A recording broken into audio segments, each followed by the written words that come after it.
Thank you. Okay, let's call the meeting to order, please. Chris, would you do the roll? Tom Schulte, Here. Todd Lavieri, Here. Michael Chen, Here. Chris Labrise is here, Victor Alvarez, Here. Maria Weingarten, Here. Bob Hamill, Here. Owen Dobbin, James Young, Nick Matrakis, Here. Jan Schaefer.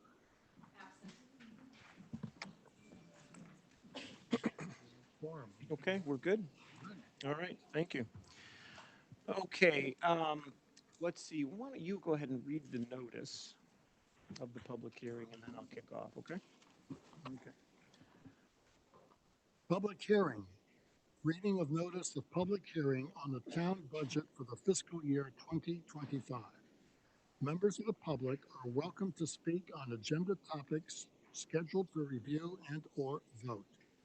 Speakers are requested to provide their name and street address, and comments will be limited to 3 minutes, subject to the total number of speakers. Anybody interested in speaking should sign up at the sign-up sheet, which is being handed over to Tucker. And this is the announcement. The first paragraph.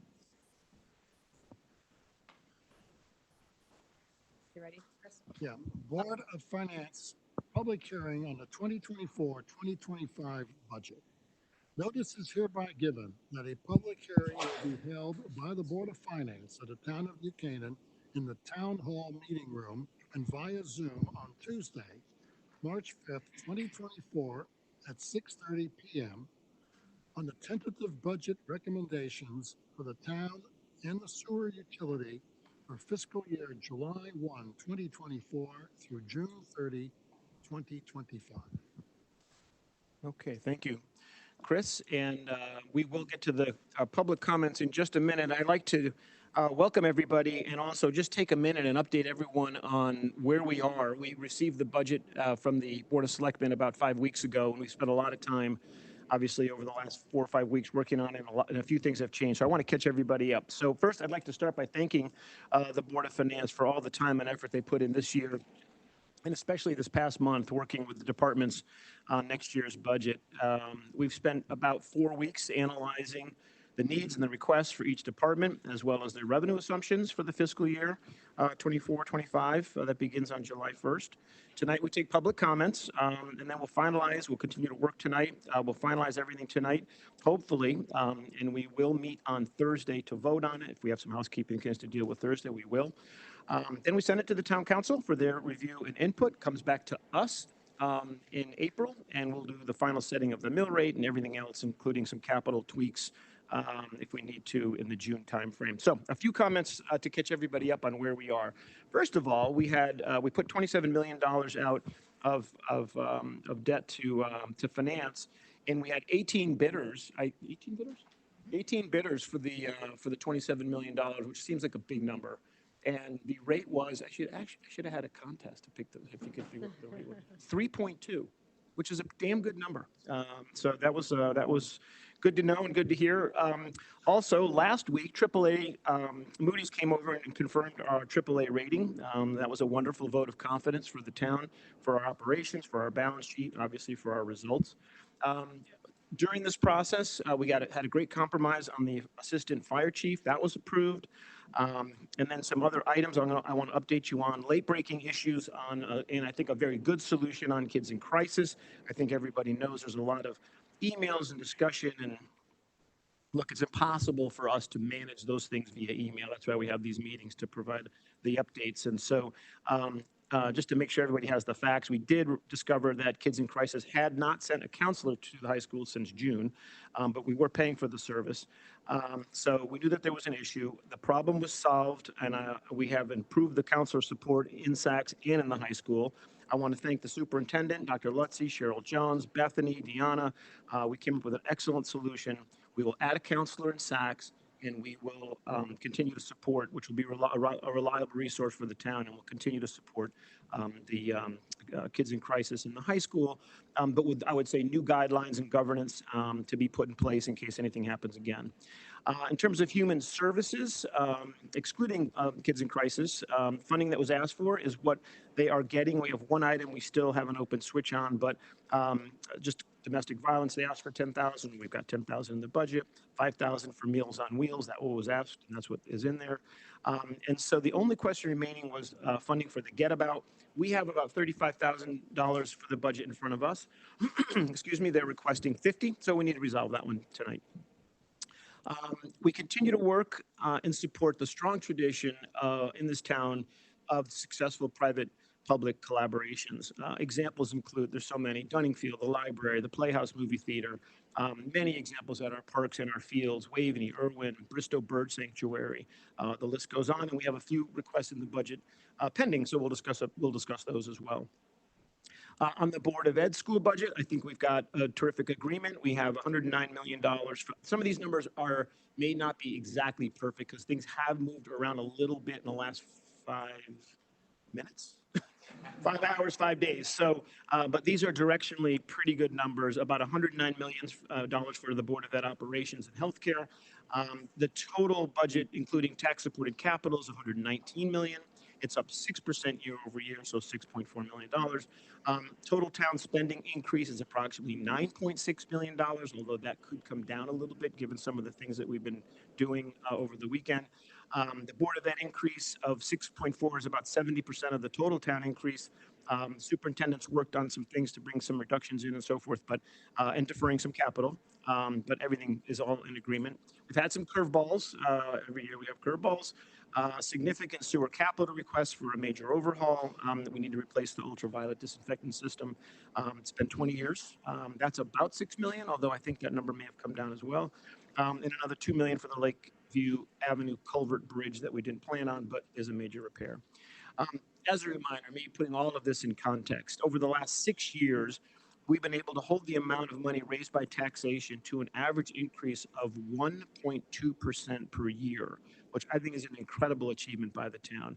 And we're able to do this while we invest in our town, our facilities, pay down debt, keep our pensions overfunded, invest in our great school system, which continues to rank among the best. The current year that ends June 30th of this year, the budgeted increase was 4%. As we worked on the budget over the past few months, just like last year, we knew economic forces would impact our budget and our planning. Rising interest rates put a chill on housing activity. There is caution continuing, I would say, in the economy for sure. A year ago, you may recall, we had the collapse of Silicon Valley Bank. That put a big chill in the economy for several weeks for sure. On the revenue side, aside from property tax revenue, we are seeing a meaningful slowdown in conveyance fees from the real estate sales compared with prior years. Parking fees are projected to increase. Building permit fees are up this year versus last year, and I think we're projecting them to be flat this coming fiscal year. One bright spot, we've talked about it before, but just to remind everybody, on the revenue side is interest income. We expect to earn over $1.3 million in interest this year, approximately $400,000 more than we budgeted, maybe even more, depends on what Andrew tells us tonight. And we expect next year to be about the same as this year. Regarding debt, so a lot of people talk about debt. Our debt is in terrific shape. Couple of facts: 76% of our current debt will be paid off in 10 years, 92% in 15 on the current course and speed. We will add new debt along the way, but we'll work hard to manage a decline in the annual debt expense. Our annual debt expense, principal and interest, these are all questions I'm trying to respond to that people have asked me, so I've summed this up in a narrative. Our annual debt expense, which is principal and interest, is about $16 million per year, or about 10% of our annual expenses. We watch that number very carefully. We'll strive to maintain a balance of paying down each year more than we add. And keep in mind, the debt that we add today is paid down over a 10 to 20 year period. So that 27 million is probably all 20-year debt. So adding 20 million to our debt next year, for example, adds 1 million to our annual debt expense, even though we pay down 16. So it will be a great achievement. I'm going to keep banging away on this to keep our get our annual debt expense down to 12 to 15 million annually. Was 18, now it's 16, and that'll help take some pressure off the property tax increases. With lower debt we operate from, we can safely add some debt for key things, and we will, for capital projects, school building maintenance, other town projects and programs. Over the last 4 years, we've issued and refinanced debt at historically low levels. We've saved the town millions of dollars in interest expense. And as a reminder, all of our rates are fixed, not variable, an FAQ. Our current average rate that we pay on our debt is approximately 3.57. And that's 20-year money. So a lot of it's 6 and 7 and more, I'm sure. So that's virtue, that comes out of the refinancing. And as many of you know, we pay the money down on a straight line basis. Every budget season has its challenges. We've gone from plummeting revenues with COVID to rising expenses with inflation. But working together with the town departments, the Board of Selectmen, Town Council, we've met the needs of our town while keeping our expense increases manageable. This budget that is nearly finished achieves many of those same operating goals. We fully funded the schools, police, fire, town programs.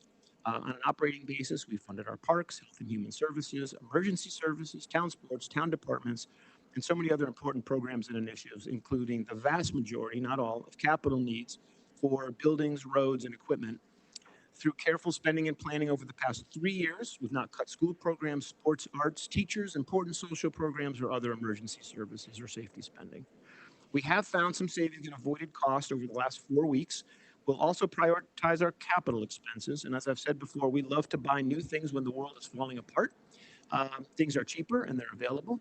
Unfortunately, right now, things are expensive and hard to get, although we have seen some improvement there.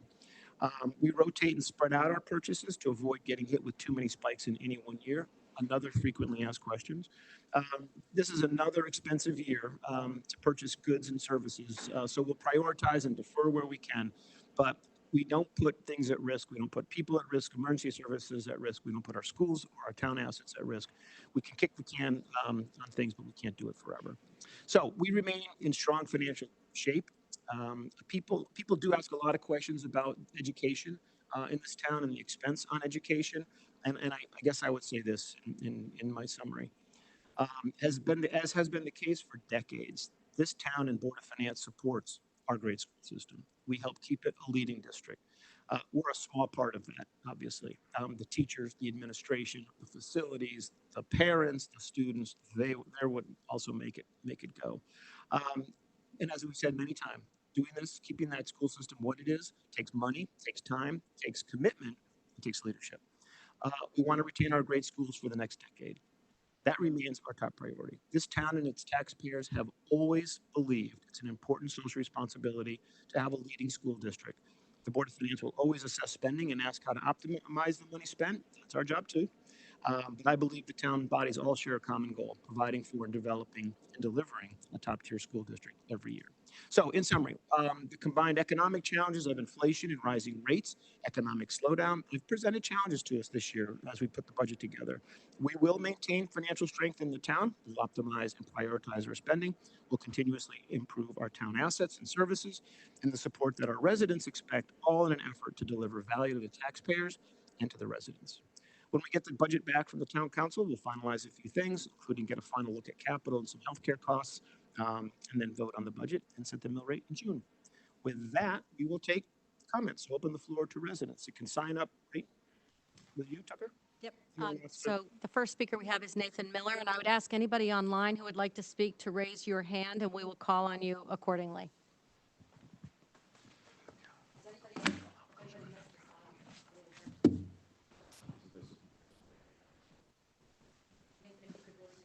I will. I experienced the same problems.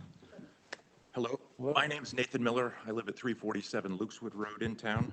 First, thank you to the board for your service, your hard work, and your faithful performance of your duties. Albert Einstein described compound interest as the strongest force in the universe, the eighth wonder of the world.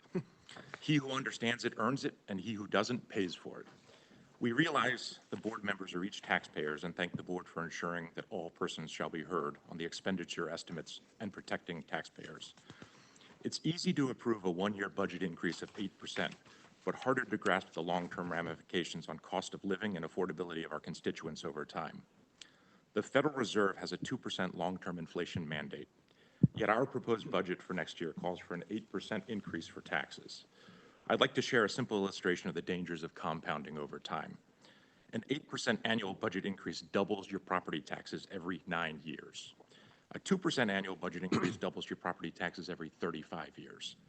From the view of a taxpayer, it's a dangerous precedent to set budget growth far in excess of taxpayer income growth.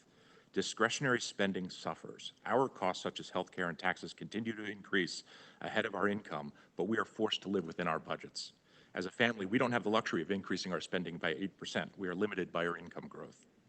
Reasonable people can disagree, but the mill rate has grown from 1.3% to 1.9% over the last 15 years, after the global financial crisis. Assuming the mill rate comes down slightly due to the unprecedented 23% increase in the Grand List revaluation, it will still be well above where it has tracked in the aftermath of GFC, despite significant home price appreciation, which should imply lower mill rates, all else equal.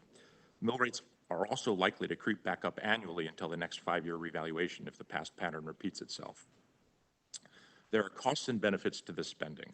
I've watched the Board of Finance meetings. I've heard advocates for increased spending, and I applaud the transparency. I really do. However, the costs that are borne by taxpayers don't receive adequate attention. For a typical family that pays $30,000 in property taxes in New Canaan, an 8% increase means you have to cut $2,500 out of your budget for your children, for summer camps, fewer meals, fewer travel, eliminating a second car. It's a real burden. It isn't merely a one-time burden either. It's a recurring plateau of higher spending because town budgets rarely go down, even when revaluations move lower. There's a structural problem brewing.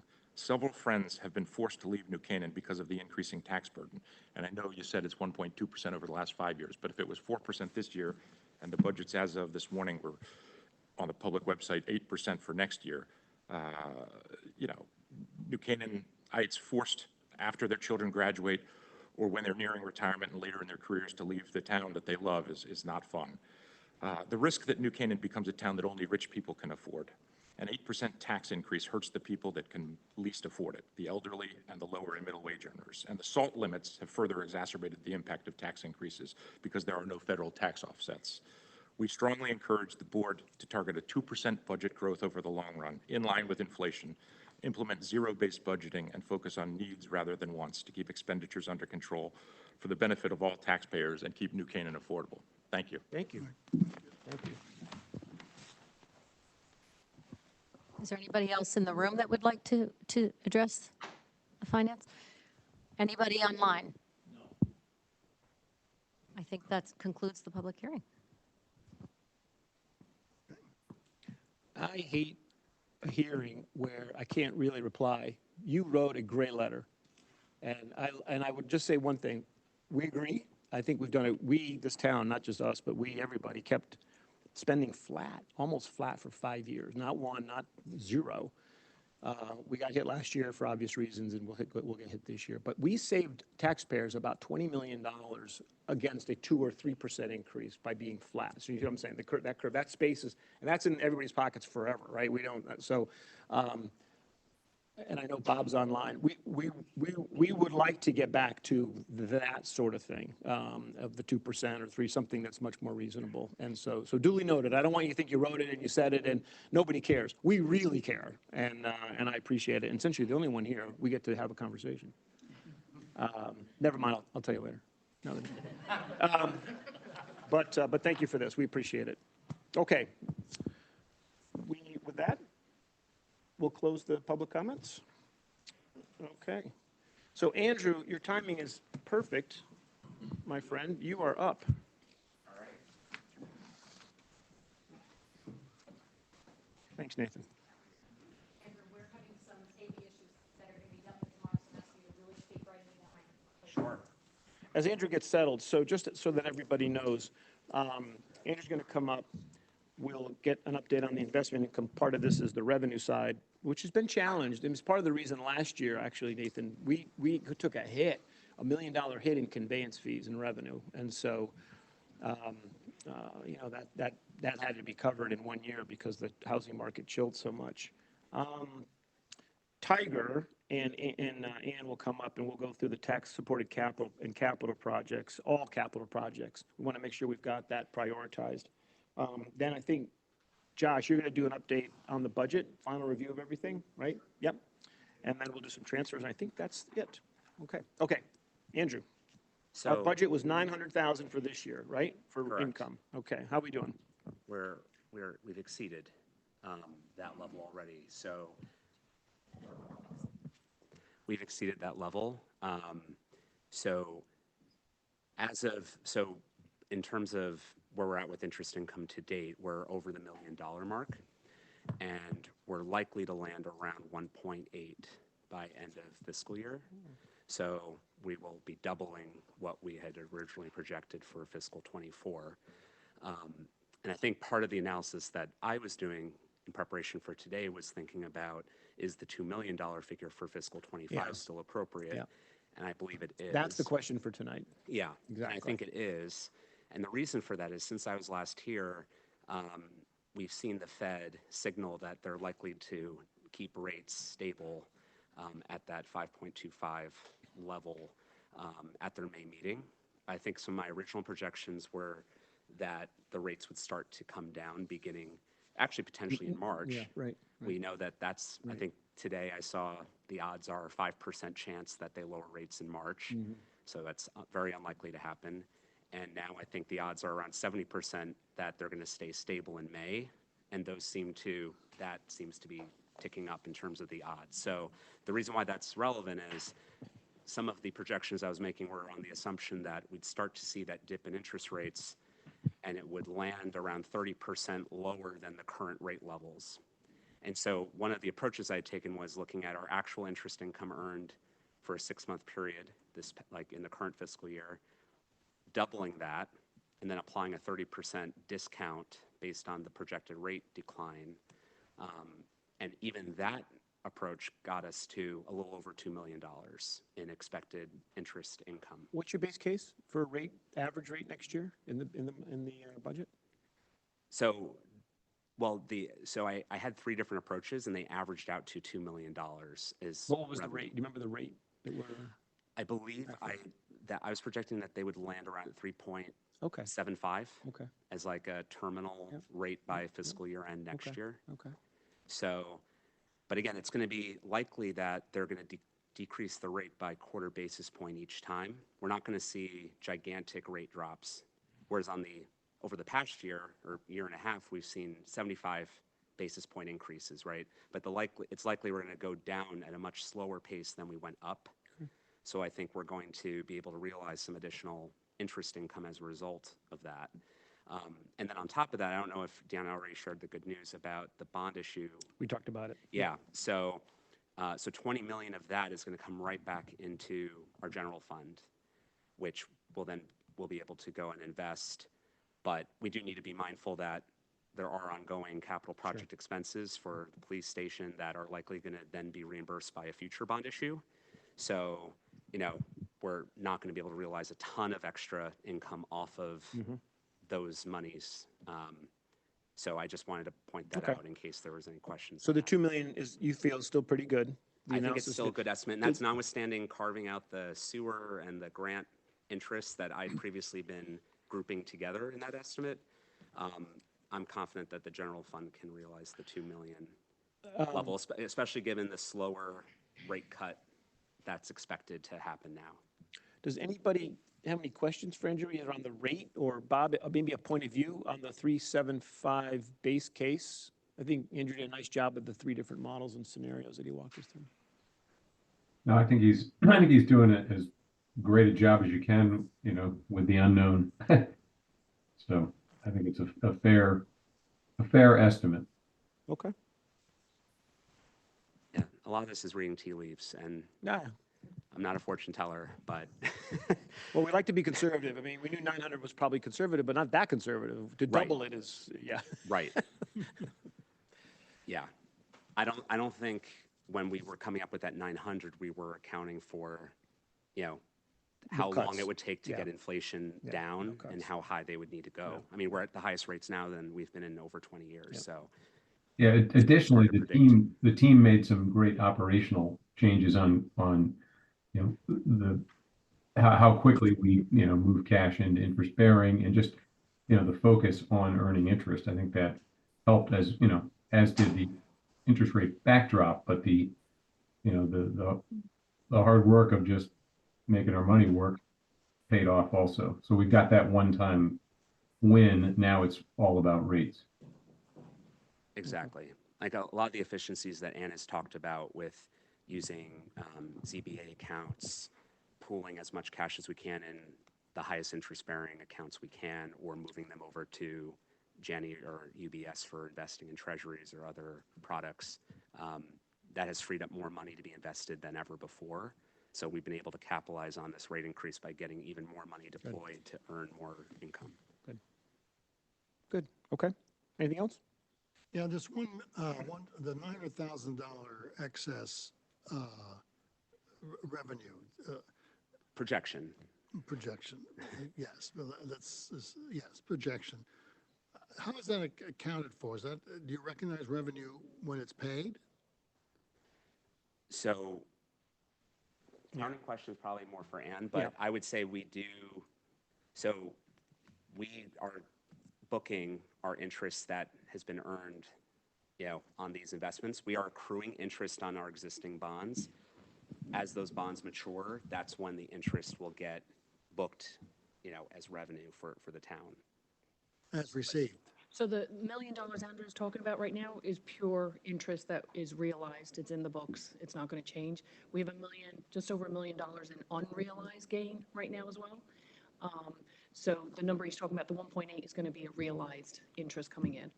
that we have. Is that going to be realized by June 30th, or is there any of it that'll be recognized later than that? But the unrealized, some of that will be, we have 20 million out at all times that Andrew could probably tell you this timeline of when they're due to be matured.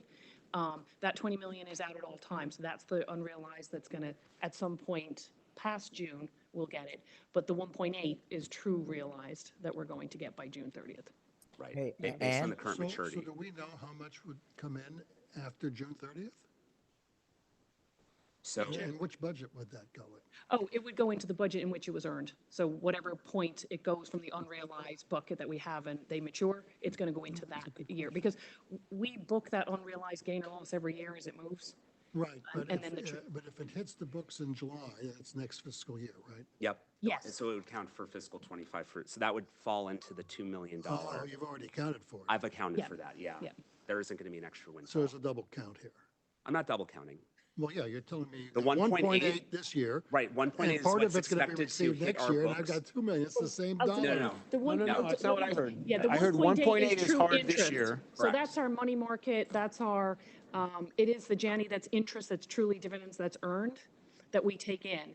And then there's the difference in the value of the actual investment or securities or whatever Andrew has it in, which is showing that difference. So the 1.8 is true, if I'm explaining it the right way. That's true interest between all our money market and Janney dividends.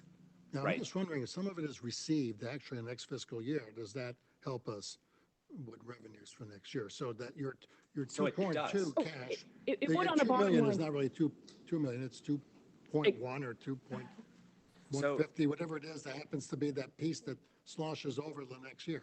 Right, so we have $1 million in cash right now and $1 million in unrealized gain. But to be But- really clear, the expectation is we're going to receive by June 30th, we will have received 1.8 million in income, interest, dividends, gains. We've had to sell a couple of T-bills a little bit early. We've realized a gain from those. So 1.8 million will have come into our coffers by June 30th. And then starting July 1 through June 30 of 25, we expect another 2 million in net In those income type of- to arrive in that 12-month period. So that's why I'm saying 1.8 million for this fiscal year is the likely place we're going to land, plus 2 million in fiscal 25. I'm not carrying over any of the 1.8 million into 2025. All right, now, okay, I I understand. don't know if that's clear. That's clear. Awesome. Okay, anything else? Can I ask a question? Yeah, go ahead, Michael. Yeah, so two questions. One is, why are we not accruing and recognizing revenue even though it's unrealized? Why are we waiting till it's actually cash before we recognize it? No, we are recognizing, Michael, we have $1 million in cash in dividends and interest, and we have $1 million in unrealized gain. So our books right now show a $2 million gain right now, from a book Okay. perspective. From a So we book have true- perspective.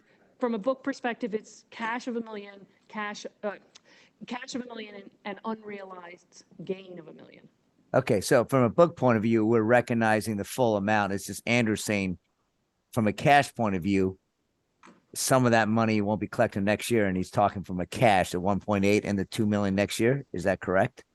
Because it sounds a little confusing. Like Andrew's saying, 1.8 million you're going to get in cash this year, and some of it you're not going to get till next year. Are you not talking about book, Andrew? You're just talking about cash now? I'm saying we're going to have 1.8 million in realized investment income before June 30th. Right. Well, why don't we? But so, I might be able to help. yeah, go ahead, Bob. Securities that are longer than a year, which we do hold, those have to be accounted for annually. You know, you have the unrealized portion, but true cash is truly cash accounting. At least that's what for the corporate sector, and if you buy a T-bill as an individual, it's, you know, under 1 year you recognize when you receive. Over 1 year you have unrealized gains, unrealized losses. They end up getting trued up when it matures, but that may help. So we're sort of talking two different buckets. Am I right, Andrew? Or Ann? And that's why from a budgeting standpoint, I'm focused on what are we actually going to receive. A lot of the financial reporting we're showing what were the actuals, right? When I'm thinking of actuals, I'm talking about what we've actually received, not what's accrued but has not yet been received. Yeah, we don't budget that. And that's the conservative right way to do it. You Yeah, do not right. wanna Budget have the unrealized at zero. gains in there. Right. And then there's something that happens and it's gone. Right. Yep. And you budgeted for it, you counted on it, so it has to be realized only. Right. We had the loss in 23, and now we have the gain coming back in 24. Is that consistent with interest expense? We do it the same way, so we're apples to apples with interest revenue and interest expense, or we do it differently for interest expense? Interest expense as earned, unless we have any accrued in it, but we don't typically have that. It's all actual interest expense. Are you talking like our bond? Right, interest, correct. So or- yeah, because there's Yeah. no accrued. You're saying there's no accrued interest. Well, that you I book. take it back. So on our AFR, that's a different one because we have the three methods of accounting, which I won't go into, and the exciting stuff of our AFR. But on our books, it's just what we have as true interest expense. And then we do top side on our financials Okay, for any accrued. is that a big number or not? And Oh, I They- don't know it offhand. It's probably the differential between our last interest payment in the fiscal year to the end of that fiscal year. So if our last interest payment was in March, depending on that coverage from Right. March to June, that would be the accrual that would be on the top side of the books. okay, Okay, are we good on investment income? Anything else? Okay, For me. you want to stay, you're going Oh, I to do just wanted to get capital? some paperwork. Yeah, okay, Yeah. okay. Andrew, thank you. Appreciate it. All righty. Very good. Tiger, you want to come on up? thank you. Two topics, tax supported capital and the capital projects to update on where we are.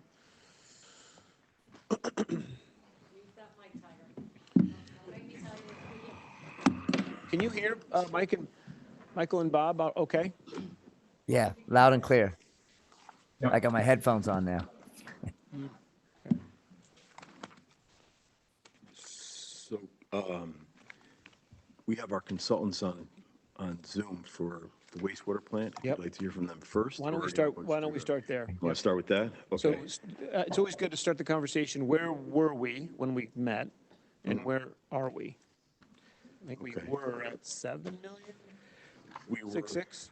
We were at 6.5 million 6.5. for the wastewater plant, for the UV system. Yep. So, on the call, I have Carl Boyer and Dennis Setsko, as well as Nick Colabella, our superintendent, and Maria Coppola, our town engineer. Dennis and Carl are both with AECom. They've been with us for quite a long time, helping design the plant. They were the ones that actually helped us with our phosphorus and zinc issue, and now they're helping us with the UV system. So I was going to let Carl give a short presentation, and then we can answer some questions. Okay. If that, Just to remind everybody, he's going to put some slides up. This was I the- have them, yeah, This was it's 20 million, it's 20 years old. Yeah, it's 20, I just want to make sure. right. It's a 20-year-old system. Yep. Right. Carl, you here?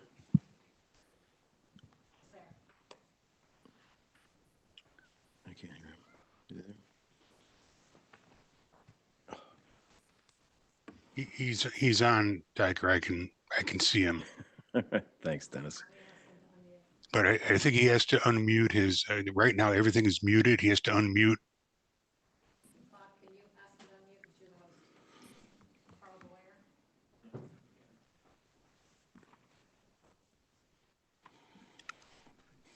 5 years of Zoom, we can't get it right.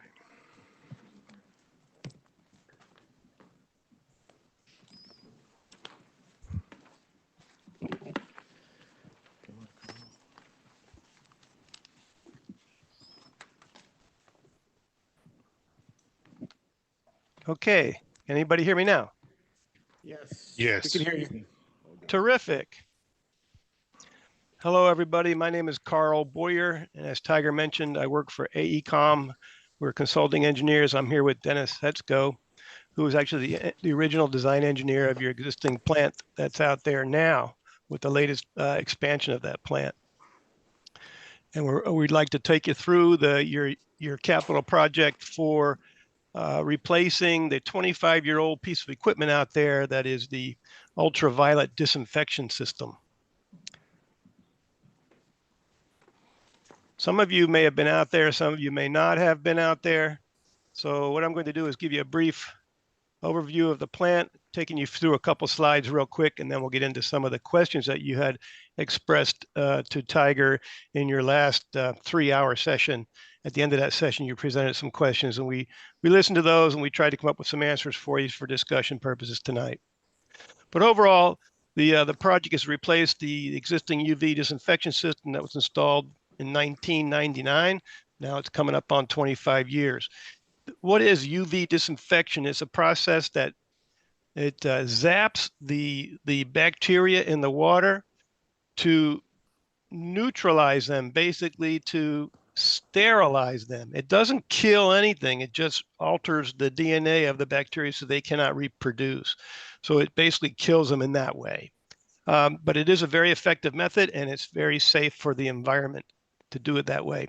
Ultraviolet disinfection and disinfection in general, by permit, it has to be provided on a continuous basis, what we call 24 hours a day, 7 days a week, 365 days a year, nonstop, continuous, because you have a critical facility. This is critical to the health of the environment. So we were asked to come in and help you replace and update the UV system. In so doing, we discovered that we would need to also expand the building and add a second channel. The existing picture here shows the single channel system you have inside of a building right now.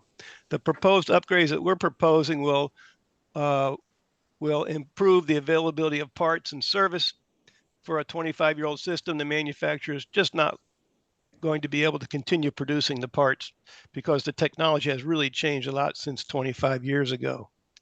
We will also be improving the reliability of the system so that it will continue to operate without a hitch under any and all flow conditions. By doing so, we'll be adding redundancy to make that happen. So if something does go offline for some reason, there's a live backup system ready to pick up right where it left off. So there's a seamless transition between equipment coming on and off. The proposed improvements will also enhance safety in a few ways and improve the response time in the event of an emergency, like a severe weather condition. And last but not least is an added bonus of increasing the energy efficiency by upgrading the equipment from 25 years ago. We'll actually see a significant increase in energy efficiency. Okay, Tiger, next slide, please. So here's the bird's eye view of the plant. I don't know how many of you are familiar with this site, but I'll just give you the overview.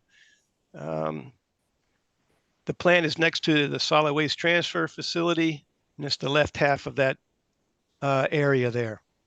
Okay, and we're going to zoom in on the red square to show where the project site is. So in between those two circles, which are secondary clarifiers, there is the post-treatment building, or also known as the UV building.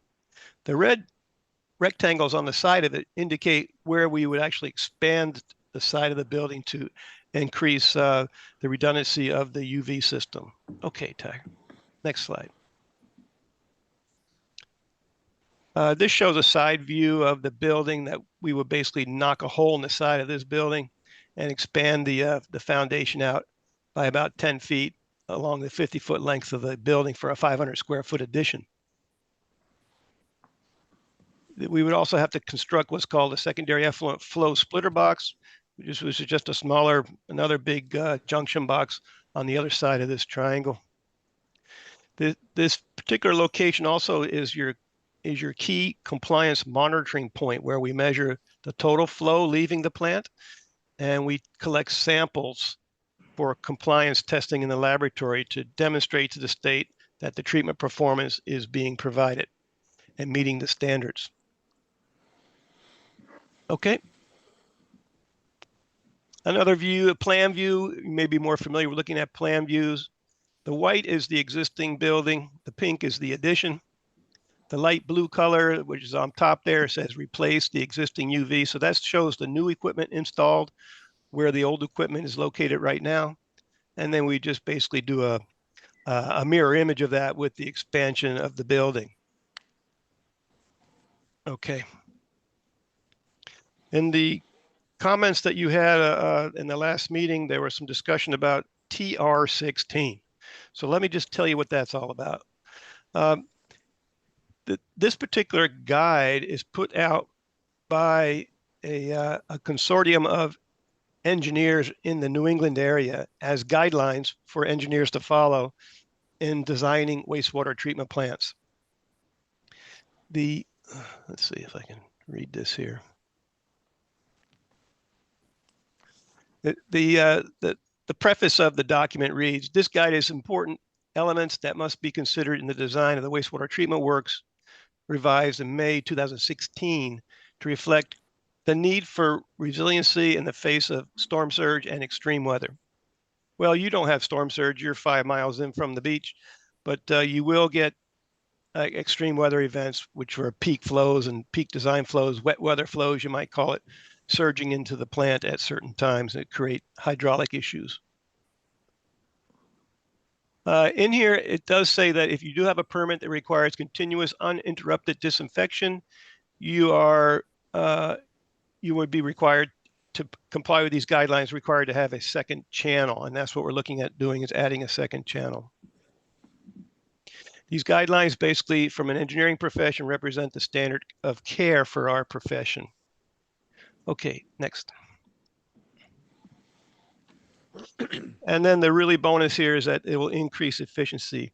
When this equipment first came out 25, 30 years ago, the technology was in its infancy. It really has progressed quite a bit over the last 25 years to the point now where the new bulbs are more efficient than the 25-year-old bulbs. How much more efficient? 4 times more efficient. That's quite a significant leap in efficiency. I don't expect them to get any more efficient, another 4 times more efficient in the next 25 years, but at least in the initial 25 years, they experienced a tremendous amount of improvement after research and development. It seems that they've been able to zero in on the wavelengths of the UV to target that specific action of disinfecting the bacteria. The current ones give a broad spectrum in terms of nanometers of wavelength, but the new ones have a more narrower band of wavelength of light that they put out, and that's been more effective and saves a lot of energy and reduces the amount of heat that you lose through the system. These bulbs cost more money and they last longer too, but at the same time, they are more energy efficient. And we'll tell you why that can be important for you later. Go ahead. I heard questions too about, what are the risks? This is a risk management project because we are looking at enhancing the reliability of a system to be able to consistently and reliably meet all your permit conditions 24/7, 365. So always the question is, well, what if we don't do anything? We call it the no action alternative. If you don't do anything, we're looking at increasing the risk of a non-compliance event. If the equipment, it's going to start breaking down, you're going to start having parts not being available, and you could run the risk of having a non-compliance event by not having a backup channel to help you through that situation. There's the Department of Agriculture is interested in the shell fishery in the bay. Now, granted, in this chart, I mean, the photograph you see, we're 5.5 miles from the nearest open water. And, but what we want to be careful of is that if we lose our disinfection capability, then you're putting in unsterilized or undisinfected wastewater into the stream, which could be caused for Department of Ag to shut down the shell fishery until the situation has been remedied and has been demonstrated that it's been remedied for at least 3 days continuously. From the DEP standpoint, your permit, NPDES permit, carries a maximum risk of $10,000 per day for non-compliance events. And you know, in the end too, if we do get into a situation like that, the DEP is going to come back and require the town to make the improvements to add a second channel anyway through some sort of consent decree or court-ordered mandate. Now let's talk about a phased implementation. You were talking about, hey, can we split the budget over a couple different years? Well, there's advantage of doing that you can split the budgeting, but in the end, you'll end up paying more money for that because you'll have 2 construction contracts instead of 1. So you'll be paying twice for mobilization, demobilization charges for the contractor, plus additional contract administration of 2 construction contracts. The maintenance of operations during construction, which basically means, do we have the way to turn one channel off and turn the other one on and be able to facilitate the construction? You would lose that ability and you would have to incur costs for bypass pumping, which is not cheap. And then ultimately, if something does go wrong with the regulatory folks, getting their attention and asking what's happening for these non-compliance events, they may not look upon the town as favorably because you decided to defer and take a longer time to get these improvements done. So it puts you in a less favorable position for negotiating with the regulatory agencies. Granted, it's all risk management. I mean, there's a chance you can skate by with this, but when it comes to operations that need to operate 24/7 and you are a public agency, it's common to take precaution as much as possible on this. Okay, next one.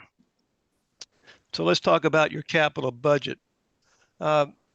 I'm going to skip the first bullet, go to the second bullet. Grant funding. There was a question about, are we eligible for grant funding? If we're going to go through the process of complying with TR16, why don't we just go for the grant funding? Or the other way around, if we don't have a chance for grant funding, why are we bothering with TR16?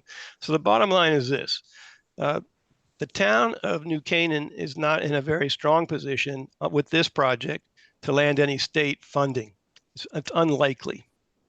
The good news, though, is that the power company is interested in wastewater utilities making improvements to reduce energy consumption. So from that standpoint, I would say the best possible options for grant funding would be to work with your local power company on any incentives to help pay for some of the energy saving improvements that are a key part of this project. All right, so now let's talk about your construction cost and the budget in your what's in front of you today. The budget that was in front of you today was based on a number that the town, Tiger and his team asked us, what kind of number should we be asking for in the budget? And we were very early in the project, had hardly any design criteria put together on it. So we gave him a range of numbers, and that was the basis of the number he had put in his budget. But we've done some sharpened our pencils a bit now, and as you can see, we've done a few sketches and concept plans, and we've been able to refine the cost estimate. So we believe that the cost of the project will be less than the 6.5, and I'll leave it to Tiger to tell you what that is. But based on these updated cost estimate, there may be an opportunity to bring that $6.5 million down. So that concludes my presentation. Thank you. That was terrific. Thank you. Yeah, we're not the kind of town that wants to play with fire here. We just wanted to get the facts. So what's the new number? The new number's $5 million. down from the 6.5. That doesn't include the million that's in the Then we fund? have we have $1 million set aside already because we had originally thought we were going to have to do the one channel at $1 million. So we have $1 million already set in the budget. So the net is actually 4. So instead of instead of a 6.5 ask, it's a net of 4. So Okay. it's a 4 ask. We've saved 2.5. So, Josh, you're keeping track of these, right? So it's going from 6.5 to 4. Well, Six. to 5 with a 1 net from the sewer fund. The sewer fund was always there, so it's going from the headline 6.5 to the 5, but we always had the million. We always had $1 million. Yeah. Right. But Yeah, we have in 2 accounts. We have it set. $1 million in the fund balance? There, we have two project accounts already set aside. One's got 265,000. Another one's got just under, just over 6.5. We would only budget to spend 4 yeah, and use the 1. Correct. The overall project's going to be 5 Yeah. with soft costs. You look, So just budget 4. are you on board with that? Budgeting for is 25. Yes. 25. Now you're talking about prior years. Prior years, I have allocations that equal $1 million. I got you, okay. Okay, so budgeting 4 from 6.5, good. Correct. so Okay. can I ask a couple of quick questions? So my understanding is that the 2 main drivers are, one, that all the equipment there is 20 years old, and 2, that the new regulations require us to create redundancy that we didn't need to have before. That's Those are the correct. 2 main drivers. Right, the unit's about 25 So million. would anyone ever do this and create the redundancy without a second channel? In other words, I get the idea you need a second set of lights if the first set of lights goes out, but we're building a whole second channel for the second set of lights. That's in case anything happens within that channel or within that system itself. So Okay. if we have a problem there, we have to have it. And the beauty of it is that both channels can work individually. So we can turn on and off the lamps, 1 or 2. If we have a problem with what he was speaking about before about bypass pumping, we can pump into one chamber and utilize just one chamber and still make permit. Yeah. And not utilize the other. God forbid we had a problem with one or the other. So so you're thinking about putting them in line. If we had them in line, it's a great question, but in line, we have still the same channel. So if we have a problem with the channel, we're not necessarily having complete redundancy at that point in time. And then I didn't see. Oh, I'm sorry. So, and I also didn't see mentioned, and I just want to make sure I didn't oversee it, but for all of this work, there's no increase in the capacity, correct? There's no increase in the capacity. No, none at all. This will handle the existing capacity that we have. Right. What the plan is designed for, but we will not be increasing capacity. No. It's a great question. 2 quick follow-ups. One is on the energy utility grant, good idea. Is someone pursuing that? We will be pursuing Okay. that, yeah. And then on when would this start? When would this be done? He'll be working on his plans through the rest of the year and hopefully go to construction next season. A year? Or what's next season? So next year, I should say, in the January timeframe, Calendar February year. timeframe of next year. All right. It's it'll be a long process to go through the design itself. They've done a lot of work already because we had, we've chosen the system that we have. We're sticking with the Trojan right. that we have already. But now it's designing the building, designing the trough, designing the pumping. Okay. It's putting in a complete secondary system. Okay. Other questions? What is the, Yeah, go ahead. what is the lifespan of the new UV channel? Approximately the same. So we're looking at it. It's at 25 years old at present. The plant was built in 1998, 1999, commissioned in 99, built in 98. So, and we're in 24. So it's a 25-year system. It's actually probably a 20-year system. We're probably 5 years past that lifespan. We're doing quite well with it, but the system itself would be another 20 years before we have to look at replacing the two units. The channels themselves, if we have no structural problems, we shouldn't have any issues with those. Tiger, the $5 million that you say will cost, since it takes a long time to build, construct, implement, can that be stretched over multiple fiscal years, or is that all has to be? The problem that we have is that we have to have the monies in place because the Board of Selectmen can't sign a contract without all the monies in place. This is one of the, I don't know what it is, the code, I guess you would call it. It's in the town code that she can't sign anything, and I won't bring anything to her if I don't have it. So that was a rule on day one. So that's unfortunately we can't. we have a hard time signing multi-year contracts for that reason. In our multi-year contracts, we actually have a caveat that says that pending funding, you'll get year 2, year 3, what have you. We can't go multi-year contracts without having that caveat. So the exact same. If you started in January, will they be done in 6 They will months? or- not be done in 6 months. No, then you just get into a timing phase of, we have to have the money, but, you know, you'll be at a point where You won't spend it, but I you get it. won't spend Yeah. it, right? Yeah, You're getting it. yeah. That's the answer to the question. Authorization versus issuance, Exactly. right? So, you know, and typically we Okay. don't issue until after anyways, so usually we have, and on a size project like this, I think we would probably carry all the way through to the end. Bob or Michael, any questions? No. I had a quick question. I mean, that's a great, I mean, I'm not going to look a gift horse in the mouth. You saved $1.5 million. Is there any difference between the old plan and this current plan? Did we cut anything to go from 6.5 to 5 or? No, I think it was just that they, at the time, they gave us a range of 4.5 to 6.5, and I took the 6.5 number because I didn't want to come in at 4.5 and then say, oh, by the way, it's 6.5. So we stayed at 6.5 as they dialed back in. We're still within that range. Yeah. You know, so, but we're at the lower end of that range. All right, great.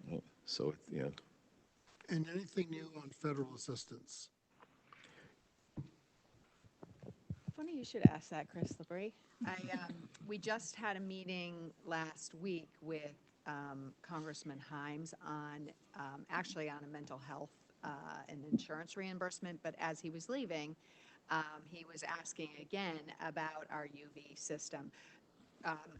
We are going to be pursuing federal dollars right now because we are in a continuing resolution state at the federal level. We can't get any money at this point, you know, and he keeps saying we might, you know, get there in April or whatever. We're looking at it as an earmark. So the lines of communication are open. I just talked with Greg Riley today to keep working with his staff to, you know, whenever the federal dollars start to open up to, you know, make sure we're first in line. Good. Well, I think at 25 years, we're moving, right? We're not waiting for, No. yeah. And actually, the question is, if we start, I mean, the question to Greg was, if we start, are we eligible for reimbursement? And so that's kind of the way we're looking at it at this point, because we need to do it anyway. And so we'll continue to pursue all avenues. Okay, so I'm hearing, any other questions? Anybody? So I'm hearing that's a keeper, that stays budgeted for 4 million. Okay? okay. Okay. That's perfect. Okay. Thank you. Want to keep going? You want to let, these guys can go. What? Yeah. Carl, Dennis, thank you very much. Nick, Maria, Thank you very much. Thank you. Appreciate it. Okay. Okay, thank you. Bye. So we also looked at our infrastructure, our parks infrastructure.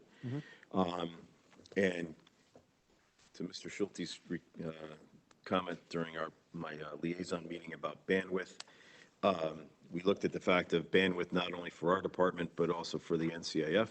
And the bandwidth we feel for that is that they can manage one project at a time, and they have a good amount of momentum on Capo. And they would like to shift the focus to Capo and be able to construct Capo. We're having we haven't been able to release the shop drawings for the press box yet, so we're looking into a timing problem to try to get that done during the summer anyways, as far as being able to have that done between graduation and first football game. So that's a very tight window for us.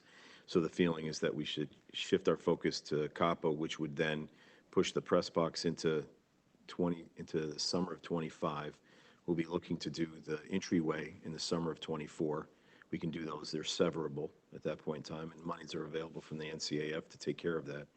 But then we can then focus our attention and the monies on Capo and bring Capo to fruition. So given that Dunning gets pushed one season, the circulation monies that we had in place would get pushed as well. So they would get pushed from 25 to 26.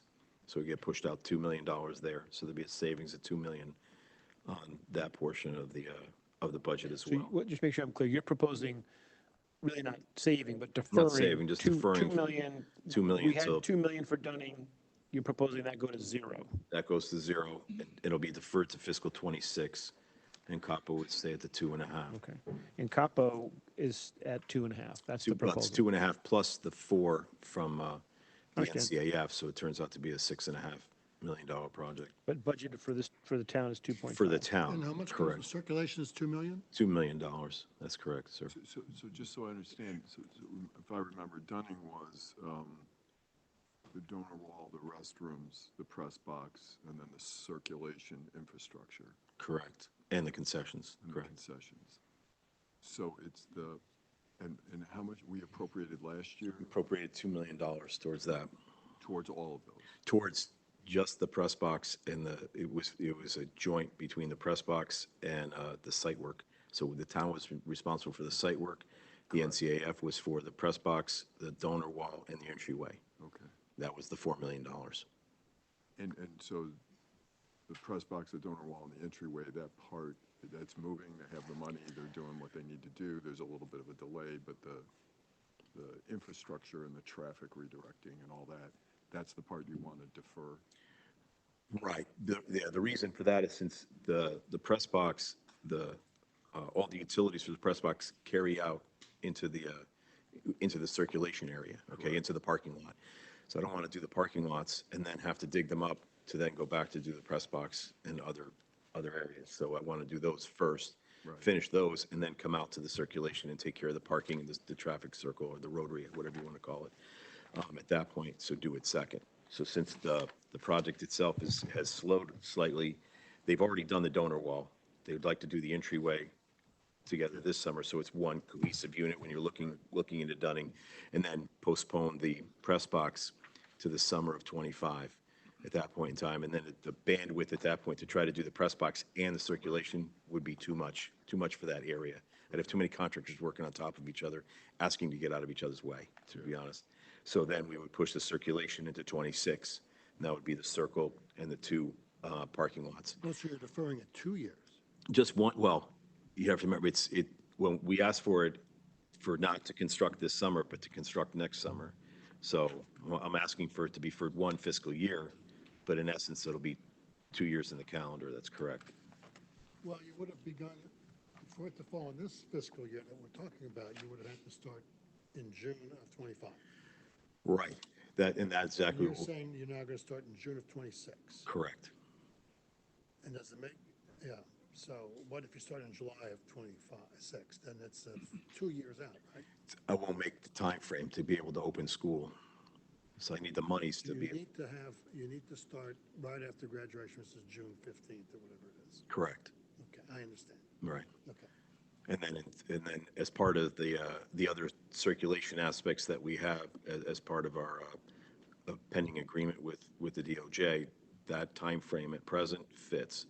So the pending agreement that they have as far as when we need to make those improvements, they give us a certain time frame, will be within that time frame. So I'm not concerned about missing that time frame either, since that's a time constraint that's a must meet. And that's dictated by the Board of Education's calendar, right? As far as when to do the work? Yeah, when you can work, yeah. That's correct, right. We Half don't, months or whatever it is. it would, yeah, it would not be possible to work on those parking lots or during that time, during school. Yeah. I wouldn't venture it.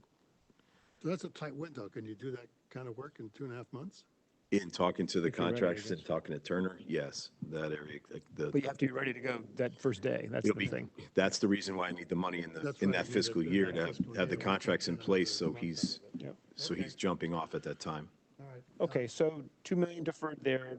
Capo's in the budget, so you're basically keeping that for now at the 2.5. That was That's in the correct. original, okay.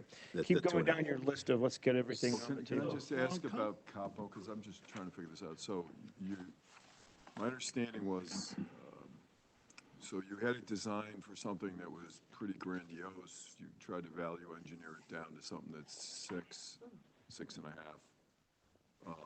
They have financial commitments for 4.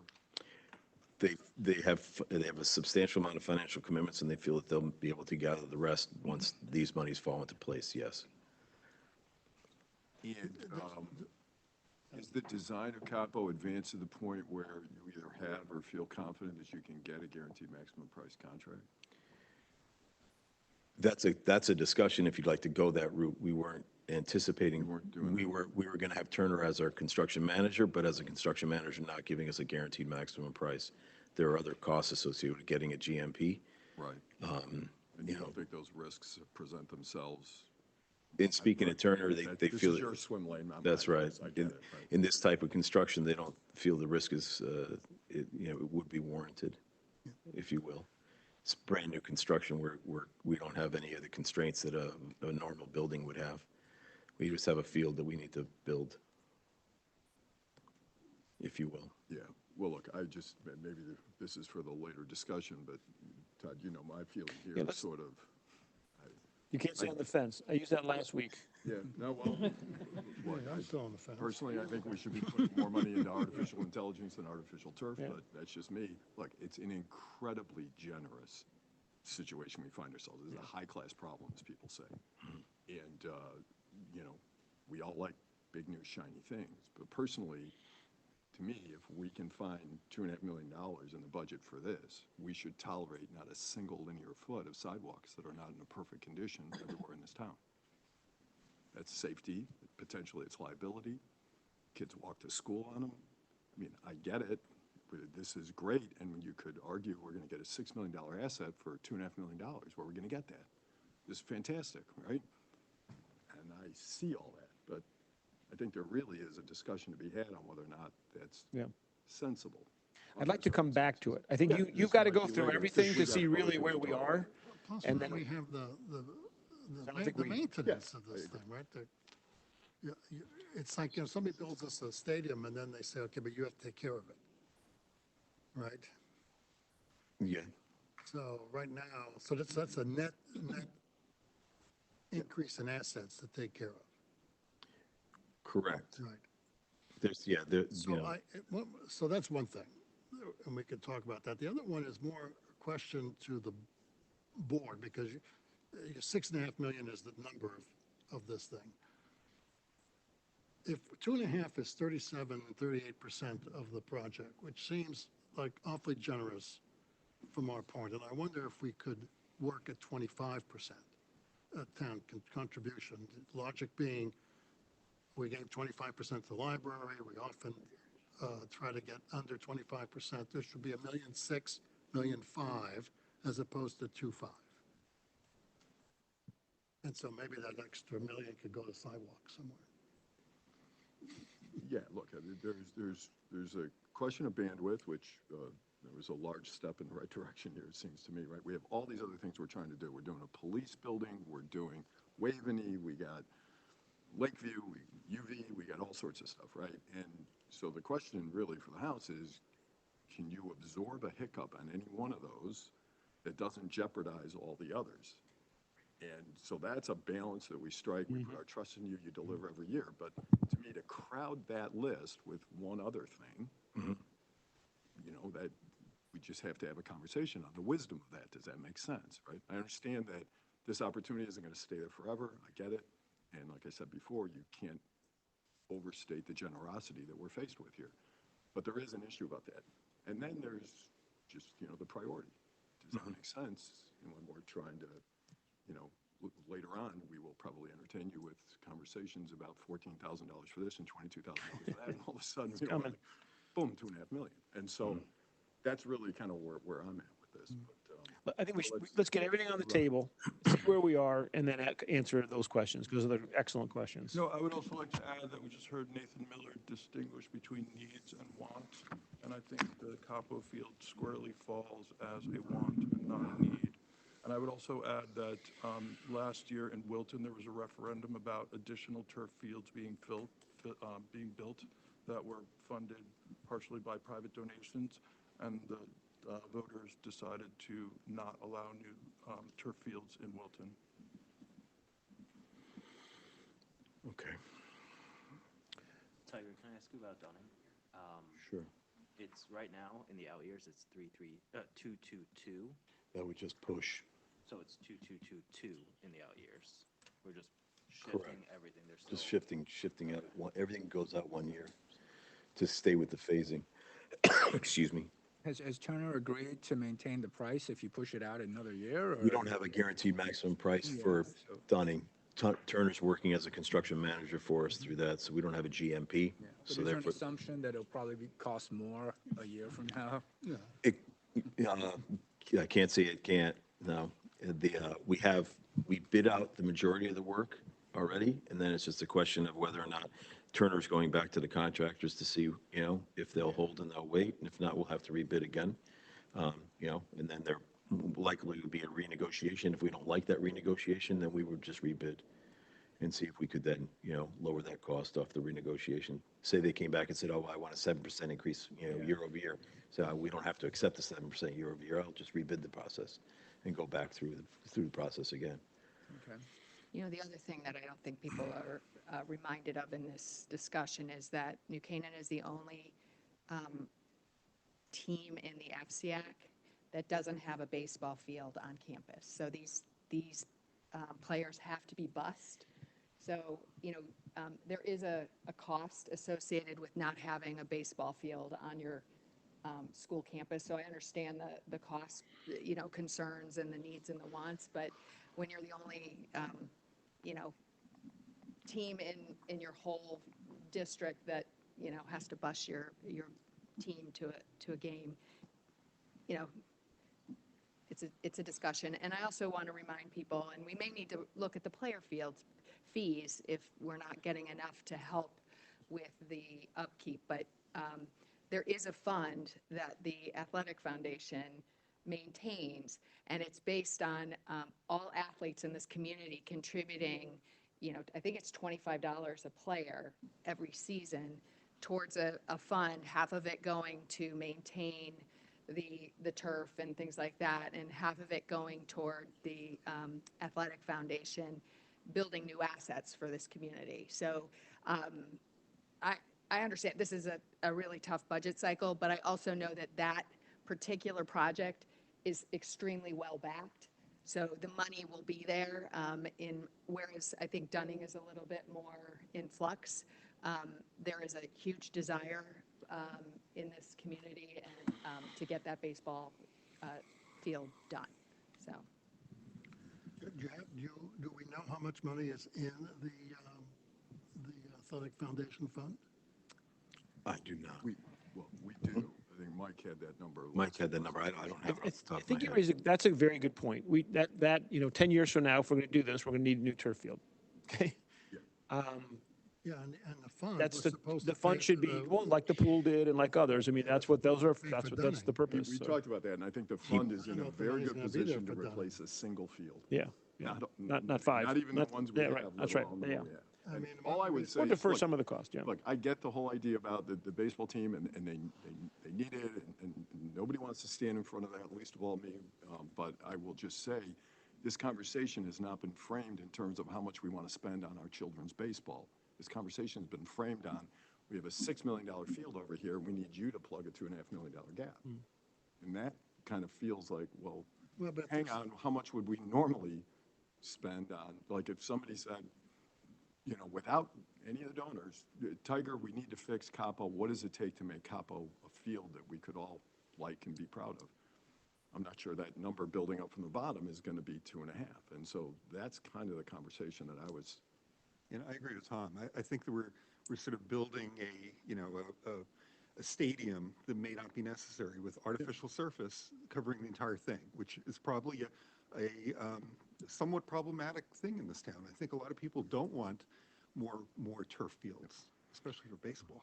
Yeah, and look, this conversation could end at 2.5. It really could. I'm not saying it doesn't.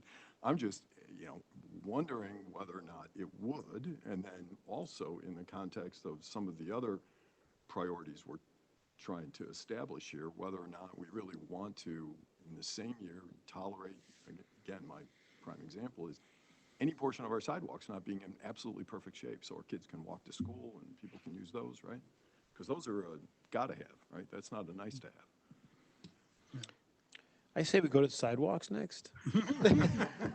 Let's get through our list of everything that's in, out, up, down, so we have a perspective of It's a everything. difficult discussion because Okay. I cut the sidewalks by 250K, so it's a kind of a difficult discussion. Only because of bandwidth, in the fact that we had proposed to put in the sidewalks behind the Y inclusive, and we're feeling that that's going to tie up an entire year. So we felt we should do it in two phases. So we had 500, we went from a 750 ask to a $500,000 ask to be able to do the Putnam Road in Surrey, which is basically the artery where all the kids walk to, and then walk Putnam and Surrey to get to school. And then the following year, take care of the rest of the neighborhood, which would be Butler, Whiffletree, Danvers, and then a possible extension on Conrad. So split the two together, and that had us reduce the budget by 250,000. But that was also a bandwidth discussion too, because sidewalks take up an inordinate amount of time for our staff. Because we have to visit every single resident across the way. Every time we cross a house, they want to know exactly what it's going to look like and feel, and so that reduction does come down. I don't disagree with Mr. Schulte's description. We are working on pretty much every walk in town to try to bring them up to the standard that we brought our roads up to and our bridges and elsewhere. But it's in the hierarchy. We hit the roads first, we hit the bridges. Now we're bringing the sidewalks up, and we will get there. We're just not there at present. So you're talking new sidewalks here, right? That's it. Well, it's a reconstruction. It's an existing sidewalk that's being reconstructed. It's a bituminous concrete sidewalk that'll be replaced with a concrete sidewalk. Right. One of the sidewalks that is long and is becoming more and more lumpy is South Avenue. Yes. So where is that in the grand scheme of things? Is it 2 years out, 3 years out? Sidewalks for South Avenue, we've been trying to repair as is. Through it, I actually tried to have Eversource Gas put their gas line down the sidewalk instead of in South Avenue so that we could get a brand new sidewalk. I lost on that. I'm still trying with Aquarian Water to have the exact same thing happen, to have somebody else pay for it instead of us. But we have been repairing that sidewalk on an as-needed basis as complaints come in or as we walk it and see. And my staff walks it, during the summer, walks it continuously. So we are looking at that, but that's in the out years because we have ones that are in much tougher shape. And we have ones on East Avenue and then the ones behind the Y in that neighborhood, and then the couple along Farm Road that we would like to replace, especially in front of the school. We did one side of Farm Road, want to do the other side. So we have a hierarchy, or I would say a schedule for those for several years out, three, four years out. And then we'll tackle South Avenue. But South Avenue will have to be bid off in a couple of years because it's a quite large project. Not only is it long, but it's wide. I think you got to bring some structure to this conversation. Let's talk about the big ones, okay? Sure. Waveney, in or out. Let's talk Waveney's about it. out. Let's talk about Irwin. Let's talk about all the big dollars. And then I think on the sidewalk, I think it's fine if it's 500 or 750. You got to tell us, but we got to make a decision there. It's not a lot of money. Let's remember 2.5 million team on 20 years. That's how long the money's going to be. 5,000 houses, $25 a year. So, it's 2.5 million. But when you put it in perspective over 20 years, it's not a. But a $2 million replacement cost and a 10-year useful life is $200,000 a year. Yeah. Right. You're correct. The baseball field should give us a little bit more time on it as far as usage. And to Mr. Dobbins' point, it won't just be for baseball. It's utilized it'll be used all season, right? So field hockey, you can do multiple sports on it while baseball is not being played. Right now, baseball is actually utilizing the turf fields as is for spring practice. So you can see, and there's no fencing, there's nothing. It's a little bit of a different practice. But here, you could put on, field hockey is a very good fit because of the length of turf. And soccer is another one that actually suffers on turf time, believe it or not. If you look at the field usage, and we looked at, as Jay puts together and John put together the list, soccer actually suffers the most on turf time. So this would actually benefit soccer by giving them another area to play. Okay, no more random jumping. Start with town buildings. Town buildings. Let's go down them one at a time. This is what you gave us, right? Yep. Town hall repairs and so forth. Any changes to any of these from the original request? From the original On request, that we did. page, it's page 134 of the budget deck. I see 4 million for HVAC, for Waveney, and so forth. So where are we on any changes, adds, deletions? So we I'll had, jump in on just on the ad side of it, we looked at the tax supported capital to try and see if there's ones that could be actually bundled up that would actually consider bonding versus tax supported. Let's go to the project, let's go through this first. Hold that. Are we out or are we in? Yeah, hold on that. Okay. Hold on that. That's definitely coming up. so if you get down to the large projects, if we just jump down the line to Waveney House. Yeah. Waveney House, the 4 million for the HVAC will be deferring. Okay. We would like to keep the drainage, which is necessary to keep the drainage and the abatement and also the work on the water lines and the waste lines. So that 500,000. Okay. We would like to keep that 200 and 300. We would like to keep the 4 million. We will defer. If we went down further and we jumped down to the Audubon House and the Visitor Center demo, the ramp, the Audubon House will be reducing to $50,000 so we can take the building down. And then the ramp will be reducing down to $50,000 so we can just take out the ramp and not rebuild the stairs. So there's a $370,000 savings just in those two lines. Say that again. So the Audubon renovation's 350, and We're that's down- going to Down to 50. 50. Okay, thank you. And then- Josh, you getting all these? Yeah, Yep. those are. We had talked about that in our previous Yep. meeting. And then the other one, the 120? 120 down to 50. Yep, okay, good. So between Waveney and the Nature Center, that's $4,370,000 that we'd like to remove. Tiger, the deferral, Waveney HVAC to when? I want to say until it's needed. You know, we haven't, the unfortunate thing is that the system is working. The system is 100 years old. It's got a life expectancy of 60, according to our engineer. It's still satisfying itself. The boiler itself, the steam boiler, is a newer steam boiler. It's 10 years old. So we don't have a problem with the steam boiler. We have a problem with the pipes in the walls. When the pipes in the walls start to fail, that's when we're going to have to replace it. So the problem is that I can't tell you when that's going to happen because everything's in the walls itself. The thought was that we would come forward. You would give us money for a design. We came forward with a design. We have a design. We could go to bid and go forward. The moment we start seeing a leak is the moment that we would say, I need the money, I got to go. I might have to close the building if it's during the heating season, if you will. If it's during the off season where we don't have HVAC, we don't have AC anyways, might be able to do some work during that time frame. So there might be a little bit of push with the house at that time, but I can't tell you when it's going to happen. I can tell you that, I have a letter from the design engineer saying it's the system's designed for 60 years and you're at 90 plus. So we need to be thinking about that, but I can't tell you that it's going to fail tomorrow. And Nick, I think the other thing that everybody should be mindful of is that we just approved today, the Board of Selectmen, a hire of a wedding coordinator. And that building is not great in the summer for weddings. It's un-air conditioned. And so the hope is that we actually make that more of a revenue generating facility, and not having it air conditioned is going to be a hindrance to that. That was my next question. Did we budget revenue from the wedding stuff, assuming we have an HVAC? Right now, it's in the self-sustaining because it's not in great, she's just coming on. It isn't air conditioned, so, we'll have limited ability, and we also have to seal the building.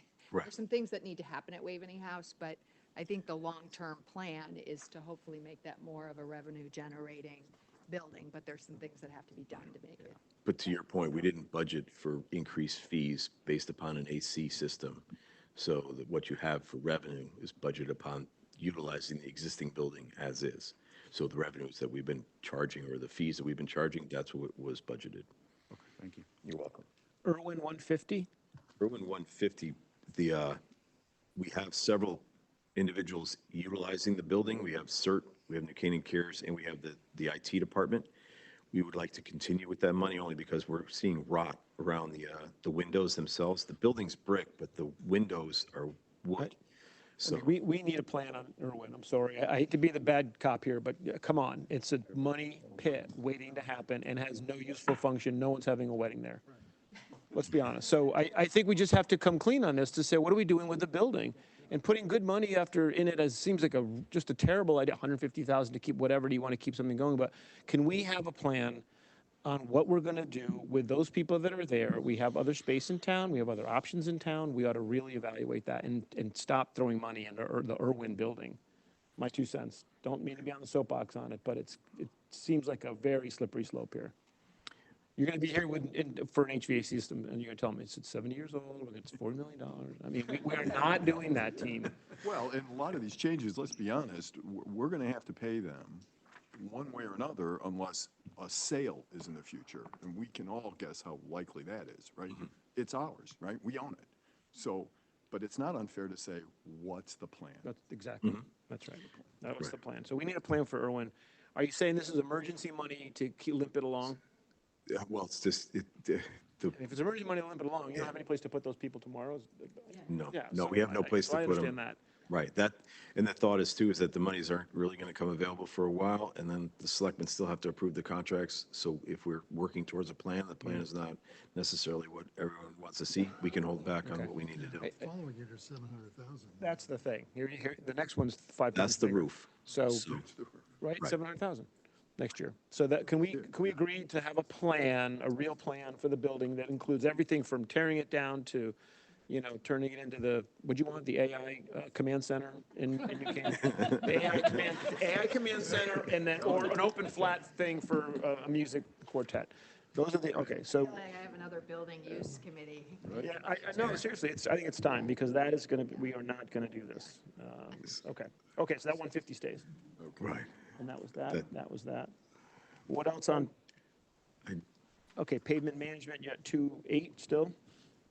Payment management should be 3 total. Yes, oh, sorry, yeah, 3 total, 2.8 plus 2. Plus 1.8. Which means 3. Yep, I got that. That's correct. Okay. 88, 250 still good? Yeah. Okay. I have no changes presented. all those for are good? Okay. All those, the only thing that was the sidewalks at the 250 level. That was it. Everything in that. Well, what do we feel about that, team? I mean, you're back to I guess we're there now. Yeah. If you had 250 more, would you figure out how to use it and spend Absolutely. it? Absolutely. So you say bandwidth, but how you No, gonna it's, get- it's not that there isn't a need. It's just a question of, but we could find that, yes. It might not necessarily go behind the Y. I might go to another location, at that point in time. Right, I mean, there's no shortage of places that could use it, and, right, it's never a question of money, it's just whether or not you're gonna be, are we appropriating in a year where you could even get to it? And the point is if we're deferring Waveney House, we're deferring a portion of one of the phases of Dunning, if we're deferring some of these other things, maybe there's enough room for, I don't know. Well, what happens too is the police department starts to fall off for me at the end of the year, okay, as they start to come back into the building, the new building. So I start to free up my engineer again, and then Capo doesn't start until that time frame. So I've got I've got some gaps in there and a little bit of overlap, but a lot more gap than I have right now. Right now, I have, the bandwidth is a little bit closed. But as it goes, it starts to free up a little bit further. Are you pounding the table for 750, or you're okay with 500?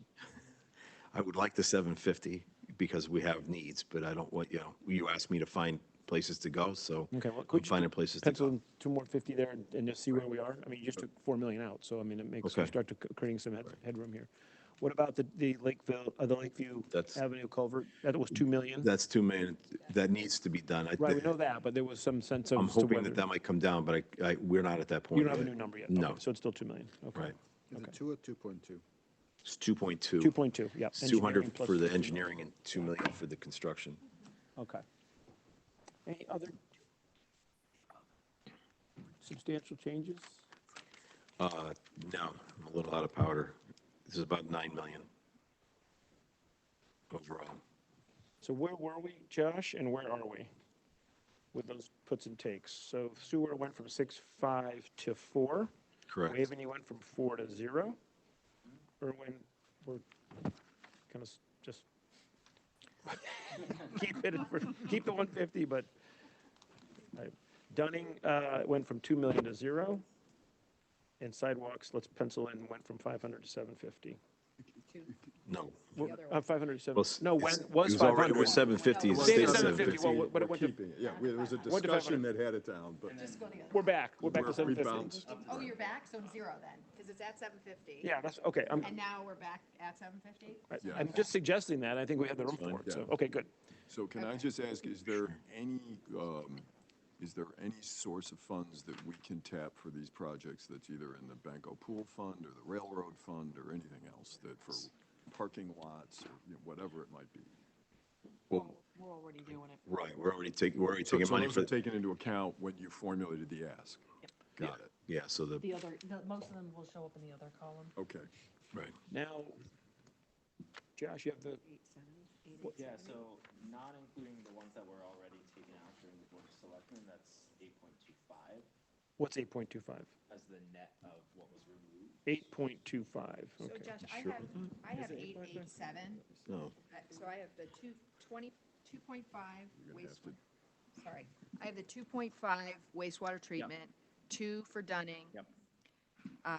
4 for Waveney, Yeah.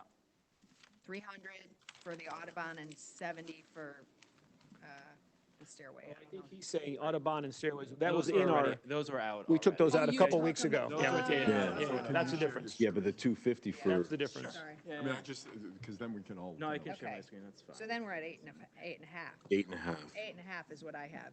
And then it's plus or minus the, if you take the sidewalks at 250, Oh, he you just either said go, no.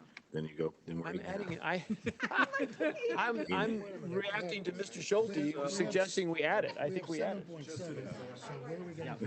Sure. Okay, everybody slow down. So, We could all guess, or there's a spreadsheet in front of us. during the answer all Board of those questions. Selectmen, it was, let's see, what was taken out?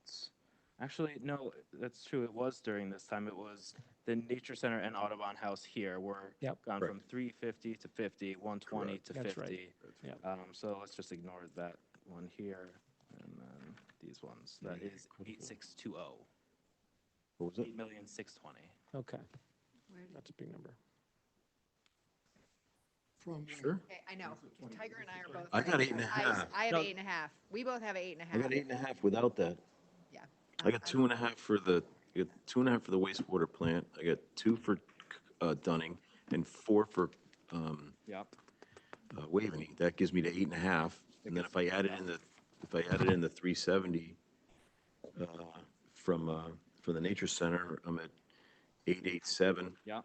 And then, so I'm at 887. No, but don't forget to add back 250 for the sidewalk. And then No, I never took that out. I never took it out. Okay, You he never did. took it out. I think he did. I know. We're Okay. You're forgetting. No. He had a lower number, Tiger. That's in- fine.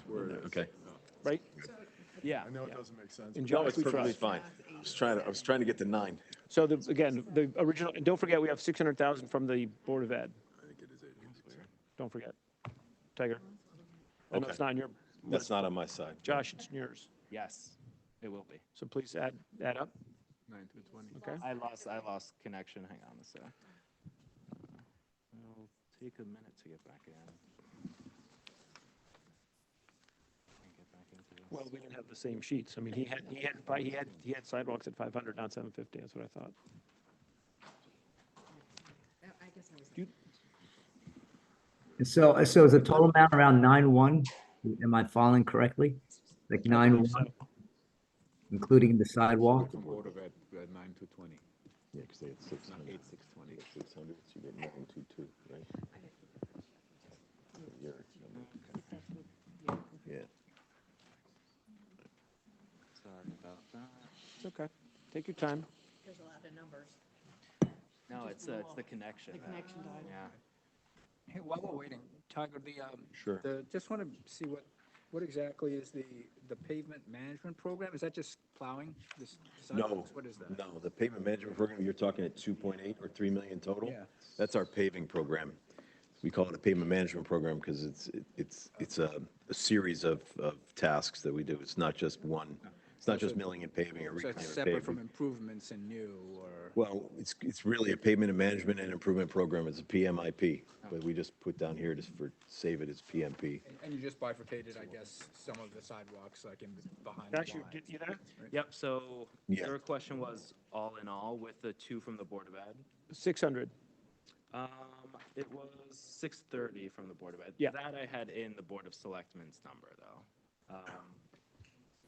But I guess you could say, all in all, from the Board of Selectmen through now, it's, let's see, 720. It's about 9.26 million that's been shaved off. That sounds right.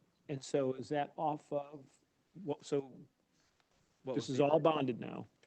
We'll get to the tax support in a minute. So I had the grand total was 29? And you just took down 9, is that right? Can you, Yeah, or it's down 20? there. Yeah. Including 29,477. 29,477, though, would include the Board of Ed's change, because Okay. that was approved before the vote for from the Board of Selectmen. Okay, so, so we're not taking off 9.2, we're taking off 8.6? Yep. Okay. All right, good. 29. 8.5, just to say. The fire vehicle went back on. That's the 80,000. Got it. So we're at 20.9, is that where we are? I believe so.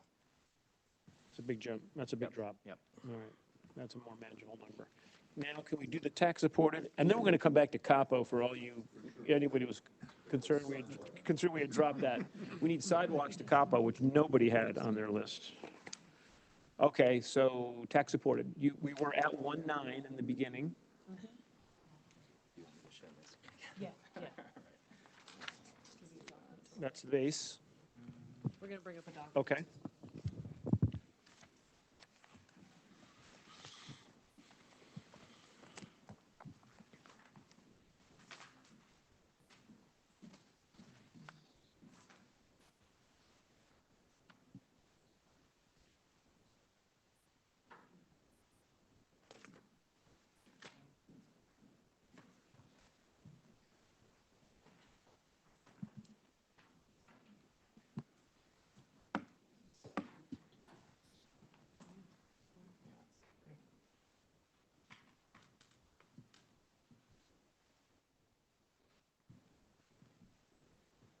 You ready?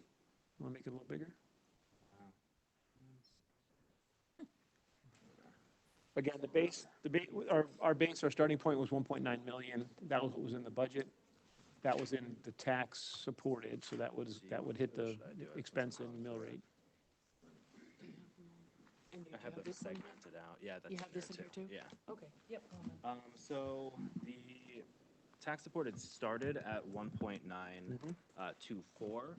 When Tiger changed the Audubon House and Greenhouse ramp, that increased the tax supported by 100,000, 50,000 each to 2.02. Since then, we removed 196,000 by utilizing extra duty funds to offset police, and that brought it to 1.8. Using 300,000 from tax supported capital fund balance brought it to 1.5. Using some extra bond premium only for projects, 75,000 brought it to 1.45. And then by kind of combining tax supported capital projects that fall under a similar category and making them therefore eligible to be bonded, we have another savings of about 1.07 million, bringing the total to 384,000. Yeah, so that's where it stands right now. That's a pretty big reduction. And that was call it 192 million in and out to begin with, now you're down to basically you're basically down to 400, so it's a 1.6 million, okay.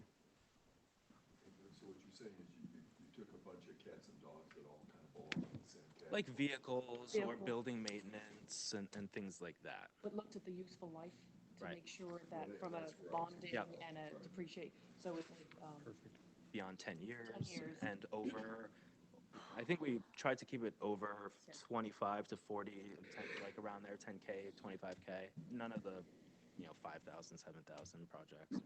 and also if they were one time only in tax supported, so it's not flipping that curve because they're not in another year, like the vehicles, you won't have them again for a couple more years. Take those type of things out and bundle them up as a vehicle purchase. So did you add that 1.069 million back to the bonded number? Yes.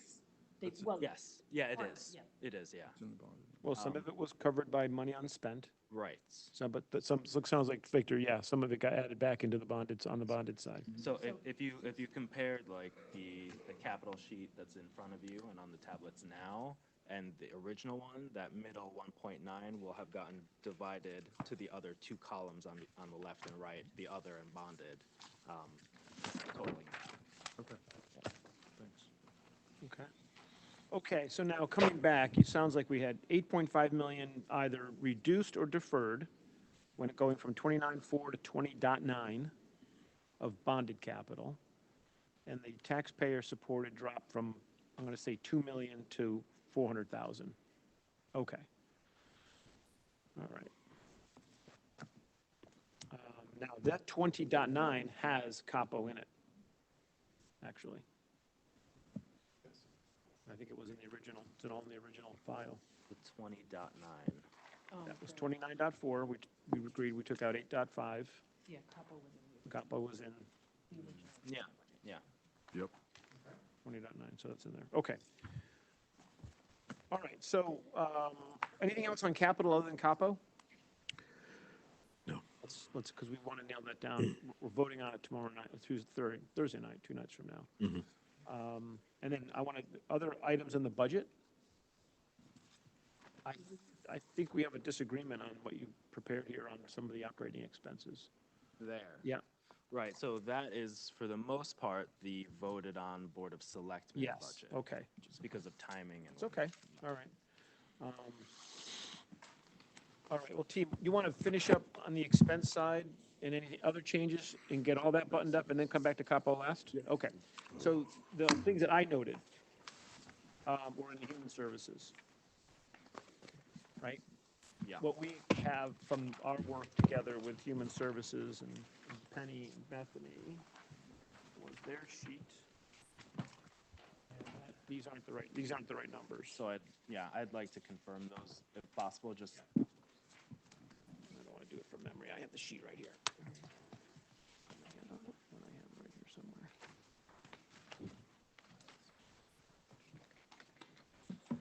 So I'm sorry, is what's on our tablet? The Still something? update on your tablet is, for the most part, as up to date as But you might before have this some meeting. things since then. It's before this meeting started. Got That's it. the most up to date. I have it. I just had it 2 Always seconds like ago. chasing and your tail. I Yeah. moved it. Got it. so. I don't want to guess.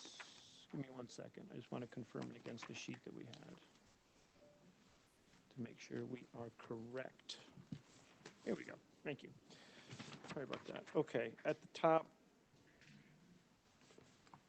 Okay, first item is the get about. We are at 35. They asked for 50.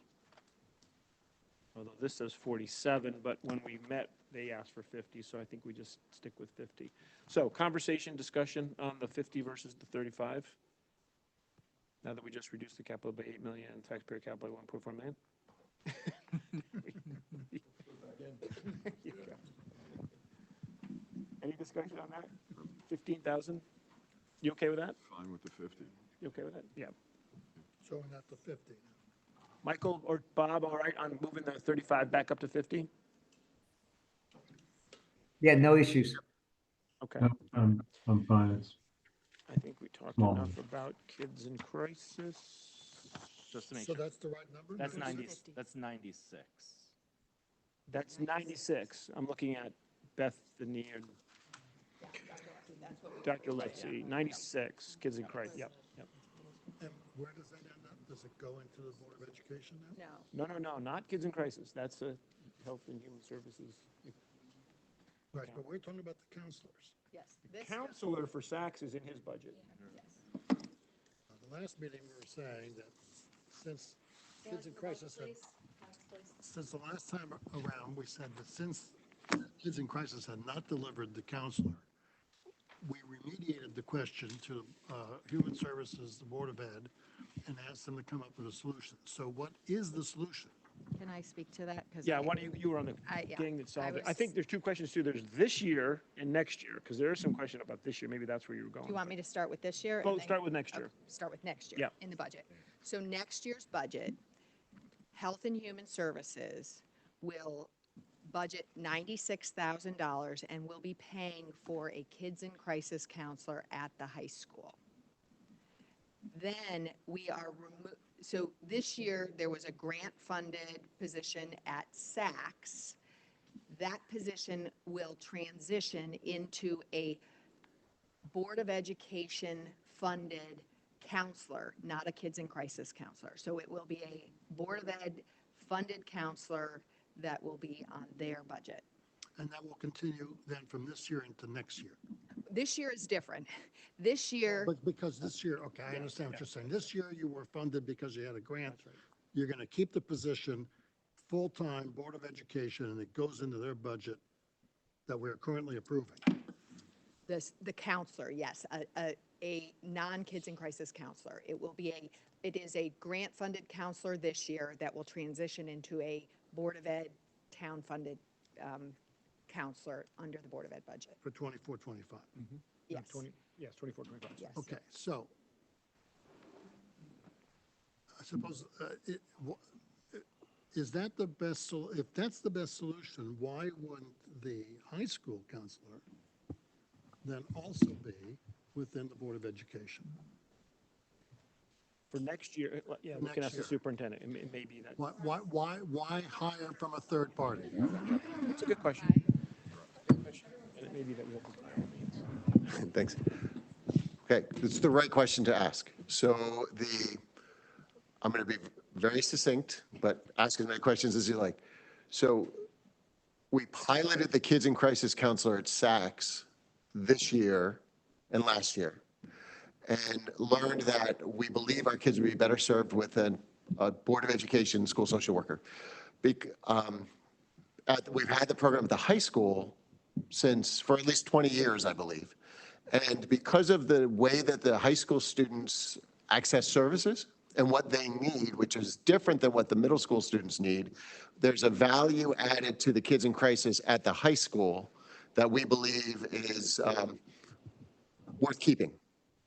That same value doesn't exist in the middle school because of the nature of the services that are provided and the needs of the kids. So the kids in crisis counselor at the high school provides additional value to those kids being a kids in crisis counselor. And so we believe that that is the best system of support for the kids across both the schools. So that's in addition to the long-standing social worker at the high school? Correct. So now, It has essentially been. you have two positions in the high school. So in the With high different school, skills, is that what you're telling we me? actually have 2 social workers at the high school, Yeah, and we have the kids in crisis counselor at the high school. And we've had that system in place for at least 13, 15 years. As long as I know, we've had that system You mean the with that school balance. psychologist? And we also have some school School psychologists. psychologists. Yeah. So you understand the roles are a bit different, that psychologists really work doing testing around special education. Social workers work with students receiving services as well, and our general population as well. And the kids in crisis counselor at the high school provides just a different service for the kids than a school employee would. And again, what it does is it provides the students at the high school who are, I've been in middle school, been in high school, been across, high school, bigger kids, bigger problems. And it gives them an opportunity to speak to someone who is separate and apart from the school. yeah. And students often feel that that is a better avenue for them to go through than somebody who might be sitting in the back of the classroom later on. It's a different relationship. Dr. Bliss ran some focus groups for us with kids at the high school, kids at the middle school, and this is part of the takeaway. So running the pilot at the middle school, we wanted to learn from that, and we have. And so what we've learned in part is that we need the counseling support, and that counseling support at the middle school is best provided by a school social worker in our experience. So so everyone's clear, before the pandemic and the grants and all that, we had 2 school social workers at SACS. With the grants, we added a third, And then in 22, we added the kids in crisis counselor as well. So we went from 2 to 3 plus the kids in crisis counselor. Now we're saying we're not going to have the kids in crisis counselor, and we'll keep the 3 school social workers. So we went from 2 to 4, and we're landing on 3 as the right system of support for those kids over there. But that was in That's your budget. So I just want everybody to understand, it's That- what was requested this year. was Right, we 3. feel You were that- gonna go back to 2 plus kids in Correct. crisis. Now it's 2 plus 1. Right, so It's So the how does- same what they asked for at the beginning. So of the the same structure in the high school then? What do you have in the high school then? yep, we have our 2 school social workers plus kids in crisis, so we have 3. You have 3 there, 3, so. And now 3 we'll have 3 at Saks. Saks and 3 at the high school. Correct. For Saks, you believe that all of them being Board of Education or school district employees is the right approach. But for the high school, you're saying that you want to bifurcate that into Board of Education employees and third party because of the trust factor from the user's perspective.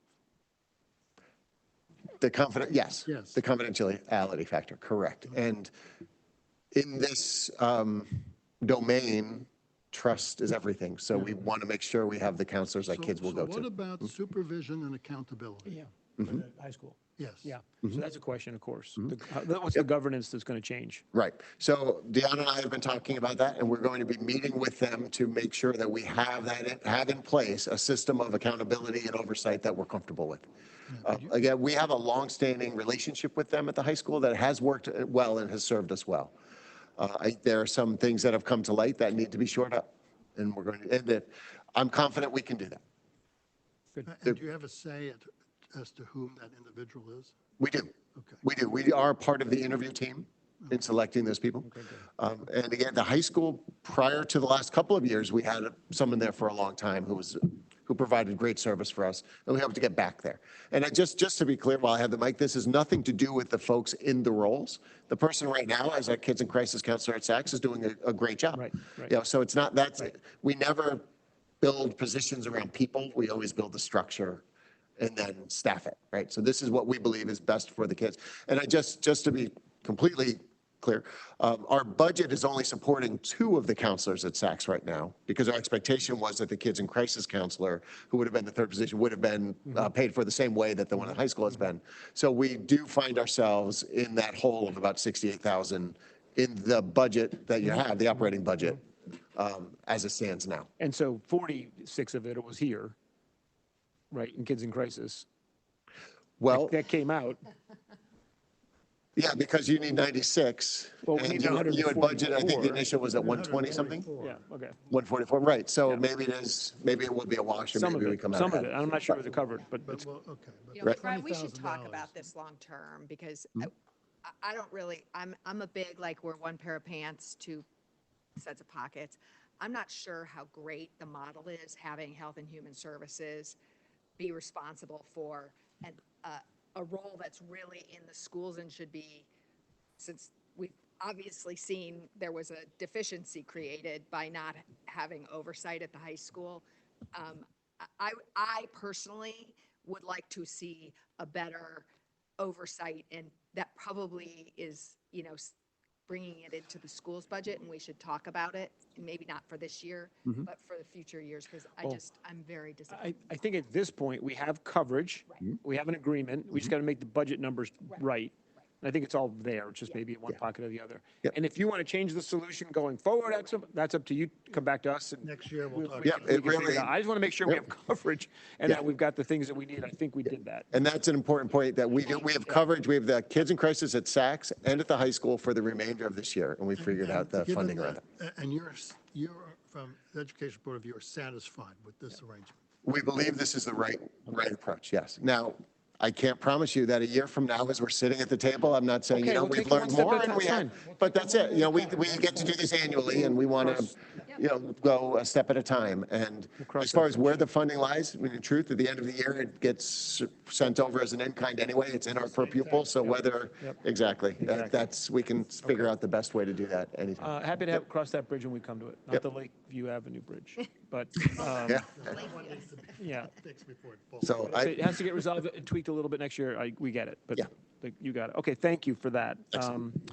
New Canaan Cares, I think the budget's 18. It was 8 and 10, and 8, 10 from the opioid. So that was, they asked for 18, got 18.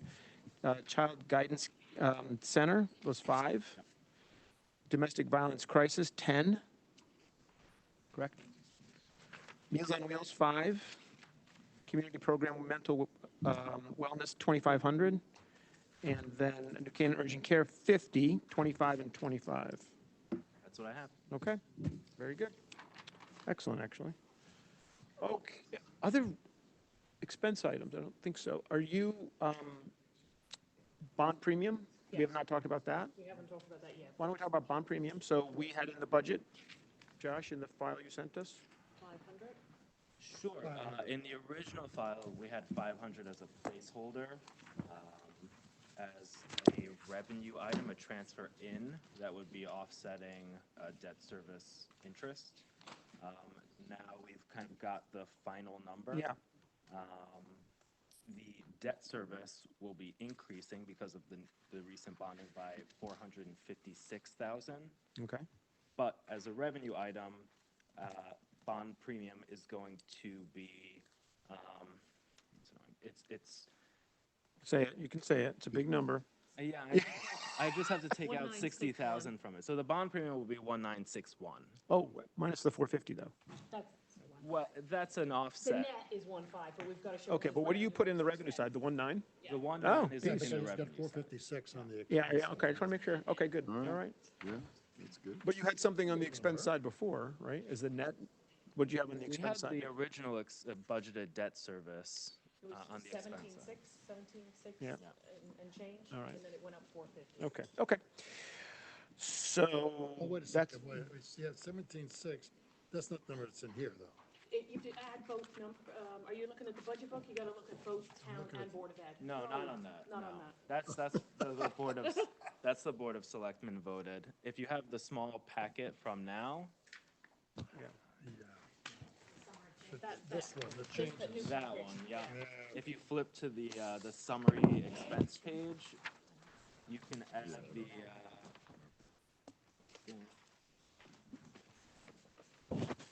did we give that to Deanna or not? I'm not sure. Summary capital, summary expense. It should be the second page. Summary changes. It should be the second page. Second page, Roger. Or third, or this. third Okay. page. All right, so now I see it. So the town side debt service is 10.4 million, and the Board of Ed side is 7.6, so the total is 18,119. Because of the timing of when we're getting these debt service numbers, we added the additional to the town side, so during the next coming weeks, we may just do either a budget transfer between the town and the Board of Ed side for debt service, just to reflect what the actual expenditures will be. So, okay, so your bond premium's $1,961,000. Yes, yes. Okay, that's a big jump. That's a good number. I'm not sure Nathan was paying attention when we said that though, because that is a meaningful reduction or meaningful addition, so a real tax improvement. Okay, good. Okay, so is that everything? So you've got all these changes?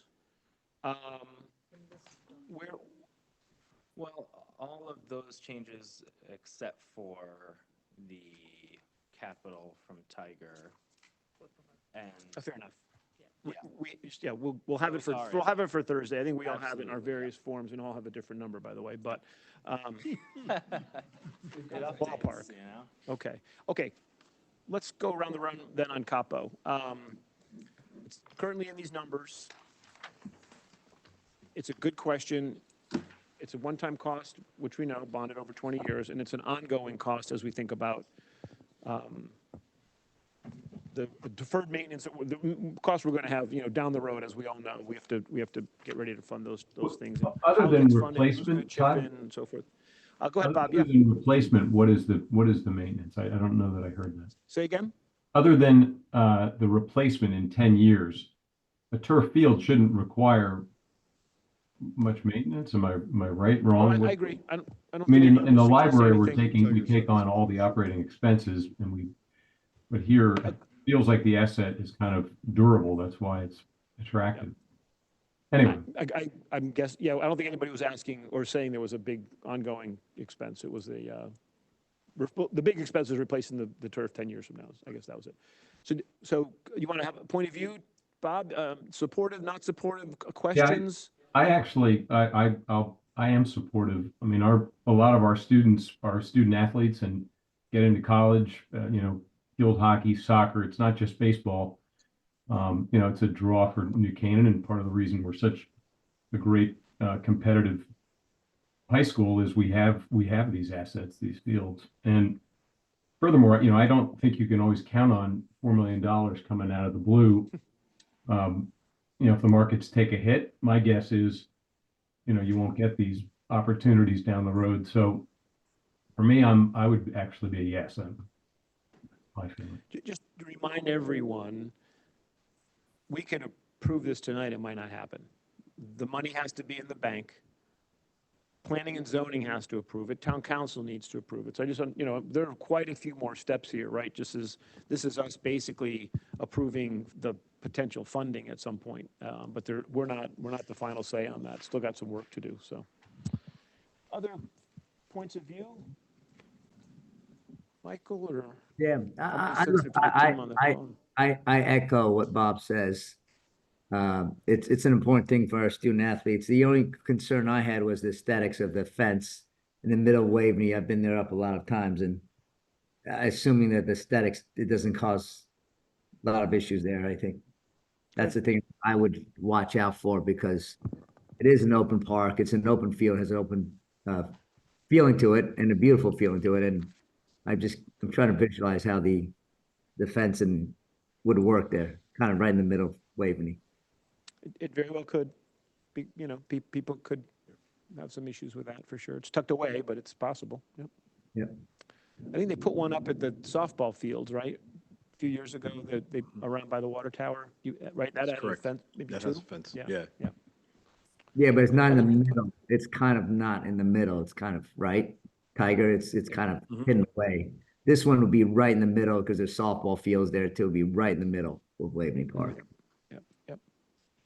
I would be supportive as well, as someone who had a daughter who played field hockey, to make sure that there's that time that it's spread around to soccer and to field hockey and everybody else, I think is important. So I'm supportive of this as well. Well, that's interesting. So is baseball at the high school level, is that exclusively a spring sport? Yes, but there's fall baseball, fall ball as well for the older kids. See, I'm just wondering where that might fit in with, oh no, we have a field hockey team waiting, and it's, well, there's baseball being played. I'm just wondering how that. Right. The overall thought from the NCF's perspective was that it would be a multi-use field, and it would be utilized in its off times for field hockey, soccer, primarily those two, and then others as well. And then you can shorten that field and use it for smaller kids baseball as well. They'd just be playing in a bigger outfield. So But the on time, that would just be the spring season. for high school baseball is a spring sport. That's correct. Tiger, how would they play soccer on a baseball diamond? Well, it's almost one big square, but it's really not that would be more for practice other than games, right? So it's practice time on the turf, not necessarily games. Right. So it's the outfield of the baseball field that would be used for field hockey and for soccer. What you're envisioning too is it's one giant mat, right? So you're thinking about a baseball field that you have clay in the infield. For this field, it's just brown colored turf, if you will, right? So it's one continuous mat, so they could run across it and play. Madison has the exact same situation where their baseball field abuts into their football field, believe it or not, and they can play both and then utilize that entire area as well. So that's I have to take a field trip. it's a beautiful Madison has a beautiful complex. Other thoughts, questions?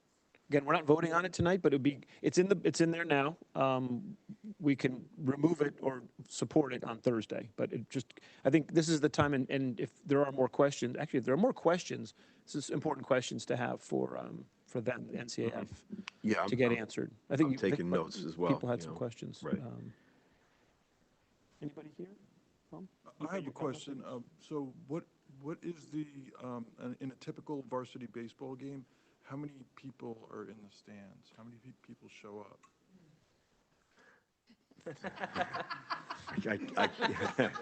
I can't answer that for New Canaan, I apologize, but I'll have that answer.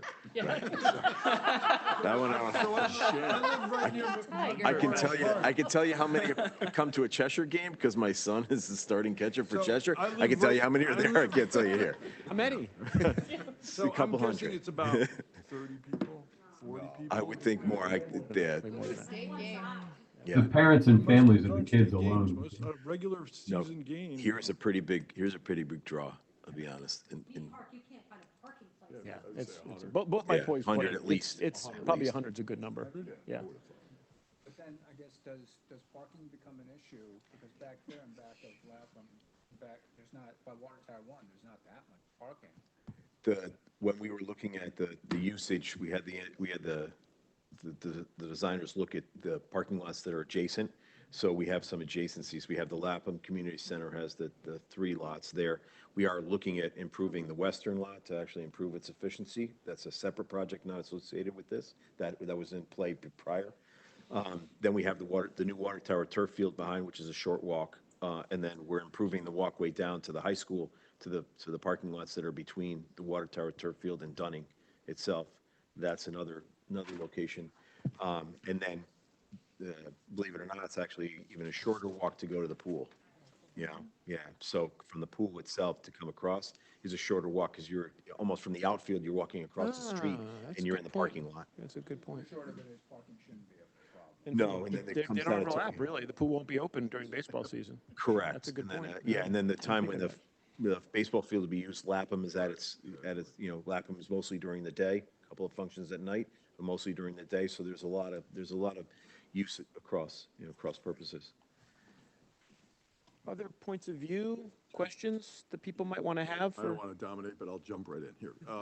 So any idea whether or not this has lights? Does it have lights? The thought, at present, it doesn't. We're planning at a future phase to tackle that. And do you happen to recall, again, this won't be how many people show up, but do you know how much either one of the water tower fields cost to put in? Either one of the water tower fields. So the original water tower turf 1 was approximately 1.2 million. 1.2. On its original installation. After that, when we got into, what we did at that point in time is we did water tower turf 1 again. We kind of regraded it. And then we did 2 and 3. That was approximately $3.5 million, $4 million at that point for those. But it was literally building the new field again, and then 2 more fields. I'm just, where I was going with that is whether there's any world in which a baseball field could be built with turf for $4 million. Again, because the way this was framed to us is, we got this really shiny gem of a thing, and it's 6.5, and your end is 2.5. And that's not really the same conversation as how much do we think the town should spend on baseball when you consider we don't have a hockey, right? We don't have a pool. Our parents of our tennis players don't have any place to sit. Let's just be honest. There's a lot of stuff that could be improved, no problem. And so, I'm just wondering if a water tower field is $1.5 million, a baseball field might be 3.5. I'm just wondering, what does this 6 get us? It's one, the baseball has more turf associated with it than the other fields do, right? So it's a bigger footprint overall. And then the way the topography is working in that area, we've got to build certain, we're on the water tower fields, we basically stayed at grade, a little bit of cut and fill across the board. So there's more prep work. There's a lot more prep work associated with this. And then the drainage detention system that we're putting in here is a little bit different than the one that we put in. We put in an above ground one. If you look behind the tennis courts, you'll see a detention system that's for water tower turf 1, 2, and 3. Much cheaper to put in an above ground detention system, but it takes up land. So we now have a below ground system that's $600,000, which is a better functioning system, and it's also much more aesthetically pleasing, if you will. So there's other avenues with that. And then the other amenities that are associated with it, you have dugouts that you don't necessarily have on a football field. The bleacher system is a little bit bigger and a little bit, the field itself that I spoke of were just the fields, not the bleachers. So when you add on the bleachers for Water Tower Turf 1 and Water Tower Turf 2, 3, that elevates the cost as well. You asked me about the field, you didn't ask me, all in. Right. So there's a little bit more cost associated with that as well. Tiger, do I remember right that on the water tower fields, the fundraising came up short on one of them by about 900,000? By how much? I thought it was close to $1 million. That was the overall project itself. At the time, it was $800,000. That was a different situation. That was the track, right? What? Wasn't that the track? It was the whole project in itself. When we did Turf 2, 3, and the track itself, the overall project came in $800,000 lighter than, so we had originally planned to value engineer down, and we weren't able to do that. So the town had to pay the overrun. Yeah. I wouldn't necessarily call it an overrun, but yes, I would call it the difference. So in talking with Mike Benevento on this project, this project is, if it's approved, the funding is very solid, but it's very timing dependent. So it's this one has at least from everything I've heard, and Tiger, you probably heard the same thing. This project versus Dunning, the money's there, and they'll be able to proceed. So if you as a board decide to approve it, I have very high confidence that it will happen. Okay, other comments, questions? Anything anybody wants? Go ahead, Nick. Oh. This is a question. Oh, Chris, you just smacked me. So the thought is, so yes, $4 million of community money from people who have great interest in this is a fantastic gift to the town. These things happen in our town, and people come together and they produce a lot of money for something that they want, and in the end, it tends to enrich the town. My question here is, does our piece have to be $2.5 million? I would feel a lot more comfortable with this if our piece was like $1.5 million. So either raise more money or value engineer the thing back to 5.5. Okay, it's a great question. I don't know if we can get further down. We started at 12 million. We're down at 6. So overall, and we tried to have it whereby it would be you could build out from it, right? So you have a base of what you have. And we asked the consultants at that point, can we get it any lower than the numbers that we have at present? And their feeling was no, that they couldn't at that point. And then anything that is on the stadium itself right now should be built with the stadium at the time that we build it, because it would be almost detrimental to try to build it after, if you will. So we did scale it down from that $12 million down to this $6 million, $6.1 million range. The other thought is that in the past, it's always been a 50-50, and from our other, I won't call them partnerships, but our other feelings, the Conservancy, we do 50-50. The other projects with the NCAF was a 50-50 split. The NCAF did do Dunning on its own. They've raised $600,000, $700,000 to skin Dunning Stadium without any town funds. And then the town got involved with Turf 1, 2, 3, and the track. So in that regard, can ask if they can raise more, but I don't, that's more of a question for Mike, but I can just give you my perspective. If the town said, we love this project at $1.5 million, what happens to the project? I don't have an answer for that, to be honest. I'd have to ask Mike. He was traveling today, so he couldn't be here, but he'll, if it's necessary for him to be here on Thursday, I'll speak to him and have him here on Thursday. It's really, I think, the open item on the budget, right? I mean, Yeah.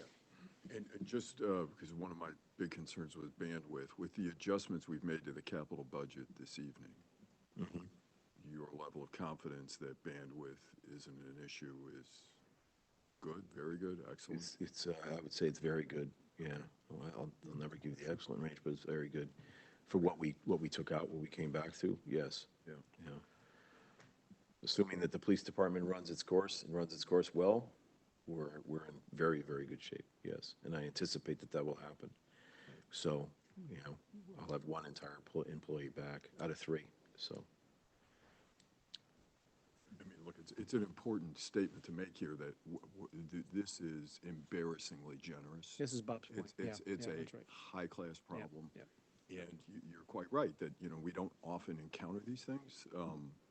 I just, I have some priority issues I'm still thinking through, as you could probably tell. But I'm by no means suggesting I'm going to be campaigning against this in any way. I just want to make sure that, look, if you're talking about the athletic installation, Parks and Rec capital budget, this thing is a gift from heaven. If you zoom out, what we need to do as a committee, as a board, is to make those calls, balls and strikes. What are we doing? What are we doing in this year? And so that's all I'm trying to do here.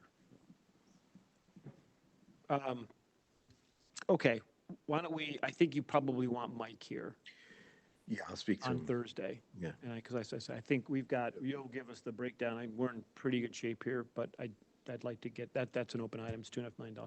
Can you summarize for us just the total additional revenue? Is the 1.9? Is that it right now? Total additional revenue is technically 1.4 from the bond. I'm okay with that if that's what I thought before, but But it's a 1 million drop in expenditures on the general fund side. So combined, that's 2.4. yeah, okay. So 1.4 in revs. Yep. $1 million drop of expense, 2.4. What does that do for the increase was 8%? The increase. All things equal, by the way, that right now the general fund, we're basically assigning 5 million to ourselves in your assumptions, not 6. Correct? Yes, fine. 609, right? Well, the increase was 6.09 when we started. It's 5.4 right now. 5.4, okay. That gives us a ballpark. And what would be the amount to be raised from taxation? Right now, I believe that's 159 and a half. 159, 642. So if we get down to 158, we can have a 15 handle on the mill rate. You didn't think we could get there. Well, he's also talking about a $6 million draw on the general fund. Yes. No. I'm saying if you can get your, Oh, at 159, it's still 5, though. At 159, 59, you're at 16 something. Wow. At 159, you're going to be at 16 something. Right, you're at 16.29 Yes. right now. So if we wanted a 15 handle, we need to go to 158. You're still So- at about a 3. so- Yeah. So you got to come up with more revenue or less cost. Yeah. What's the drop in percentage drop in the mill rate at that? At 150, 158, 18%? I mean, you have to Roughly? shave another Every 2.5. million is 10 basis points. Yeah, 18% drop? Okay. Well, it would be an 8, if we delivered a 15 handle, it'd be almost a 19%. Almost 19% reduction in the mill rate. Okay, so I had one other important question for you. Wasn't bond premium, our general fund. To enlighten the Board of Finance, when we had the Moody's conversation, there was, I would say the positives were our fixed costs are very manageable. We've proven we can take our debt down. We've done a lot of our projects. We have no bill. He was talking about he's an analyst for City of Miami and all these other places, and you wanted to just you wouldn't want to be on that Board of Finance, and you hear these stories, $1 billion for this and $1 billion for that and all that kind of stuff. And so I was last. Our needs are just so simple. The one comment he made was that, we want to have about a 15%, a general fund, okay, this is the question, a general fund of about 15% of our expenses. So that would be about $24 million. I think the question on the table is, what is the definition of that fund?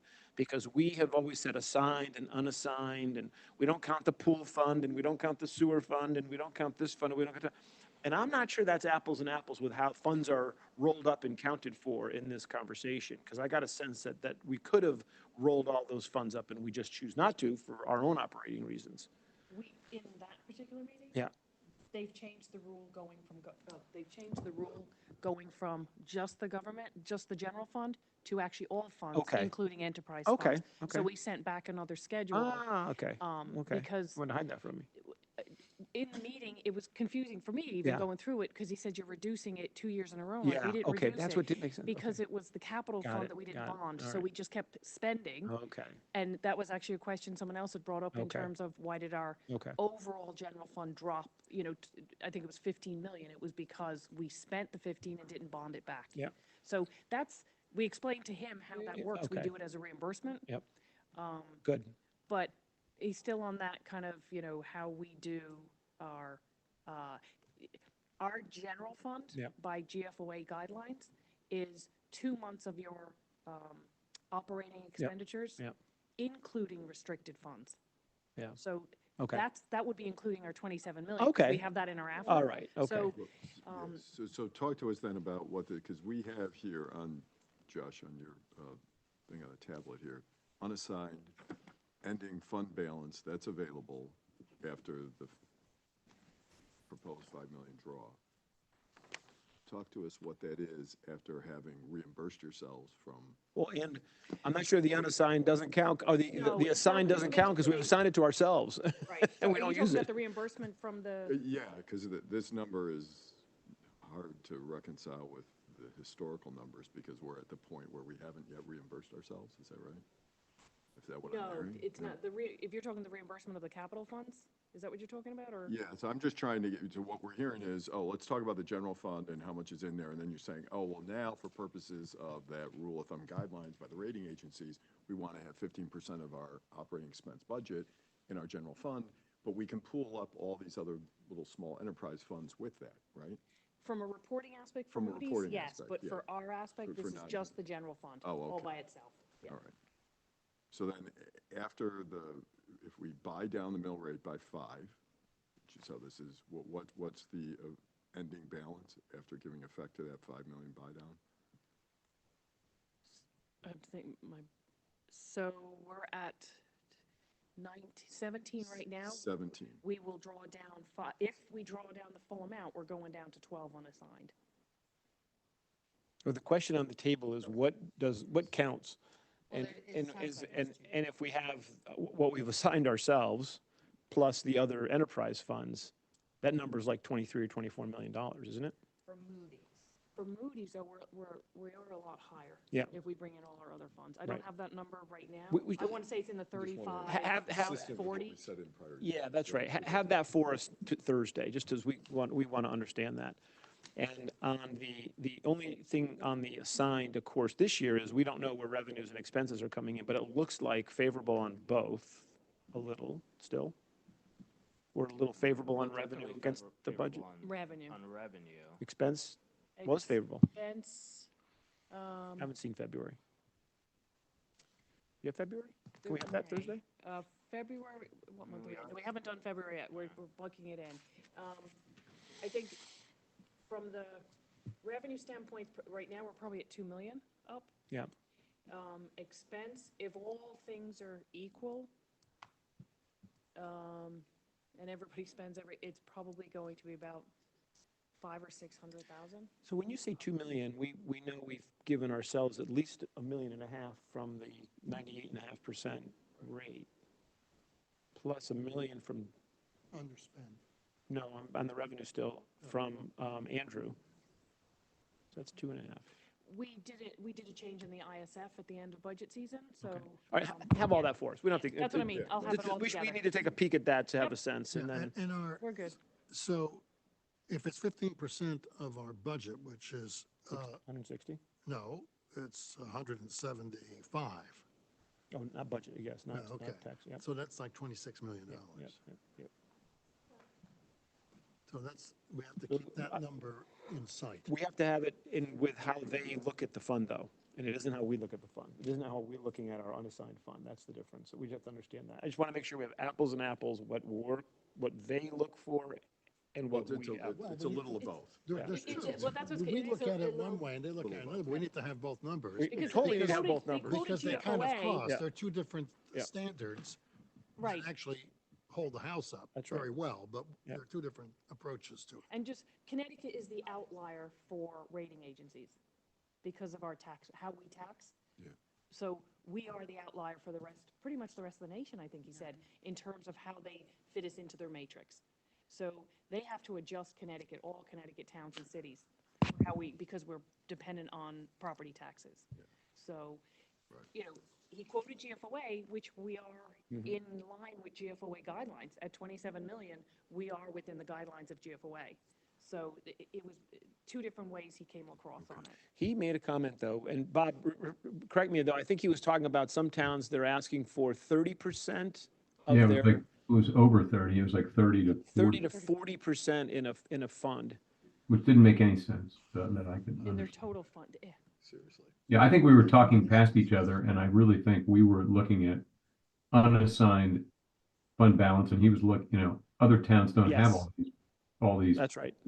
nice funds that are set for deferred maintenance, et cetera. So That's right. that's why I'm glad we went Yeah, he back. was talking in terms of all government. yeah. Well, and our pension is overfunded. That's a very big plus. So that helps. Obviously, OPEB was 82 or 87 now, right? So it's all so well that I know they care for a lot because it's not a liability down the road that we Our have to. ISF is funded, Yeah. yeah. Okay. Excellent. All right. Anything else for tonight? Anybody? Thank you all. We'll have a good summary on Thursday. We'll go through everything and we'll have a vote. I do have some transfers for you. Transfers, Sorry. Oh, Brian, do we have anything for you? I think they're good. Do you have all your changes with them for their roll-up for Thursday? We have age. Just make sure you're two in sync. Yeah. That's why we have these meetings. Okay. I'm sorry, Josh, you had a transfer that apparently can't wait till Thursday, so.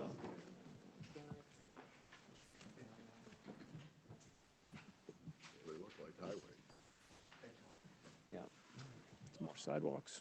No. I think you got it. It's all good. I mean, Tiger, do you want to take over these? There are two transfers.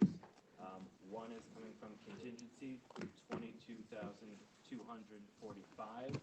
into a vehicles and accessory line Oh, that was for the loader. Loader plow. in the highway department, and 30,000 from operating service outside contractors to salaries OT, also in the highway department. In the back on the second page of that, there's some backup Yeah. with how the loader plow is being funded. Correct. Everyone's, I don't know if you have any questions on it, or if you're okay with both. We were I don't trying have to. any questions. Anybody? James, Colm, Maria? No. I think we're good. Motion to approve the transfer. Motion. Maria, second? Second. Tom, all in favor? Aye. Aye. Opposed? None? So moved. Thank you very much. If there's nothing else, we'll call it a meeting. Motion to adjourn, please. So moved. Chris, second? Second. Colm, yep, all in favor? Aye. Thanks, Bob. Thanks, Michael. Talk to you Thursday. Guys. Or as we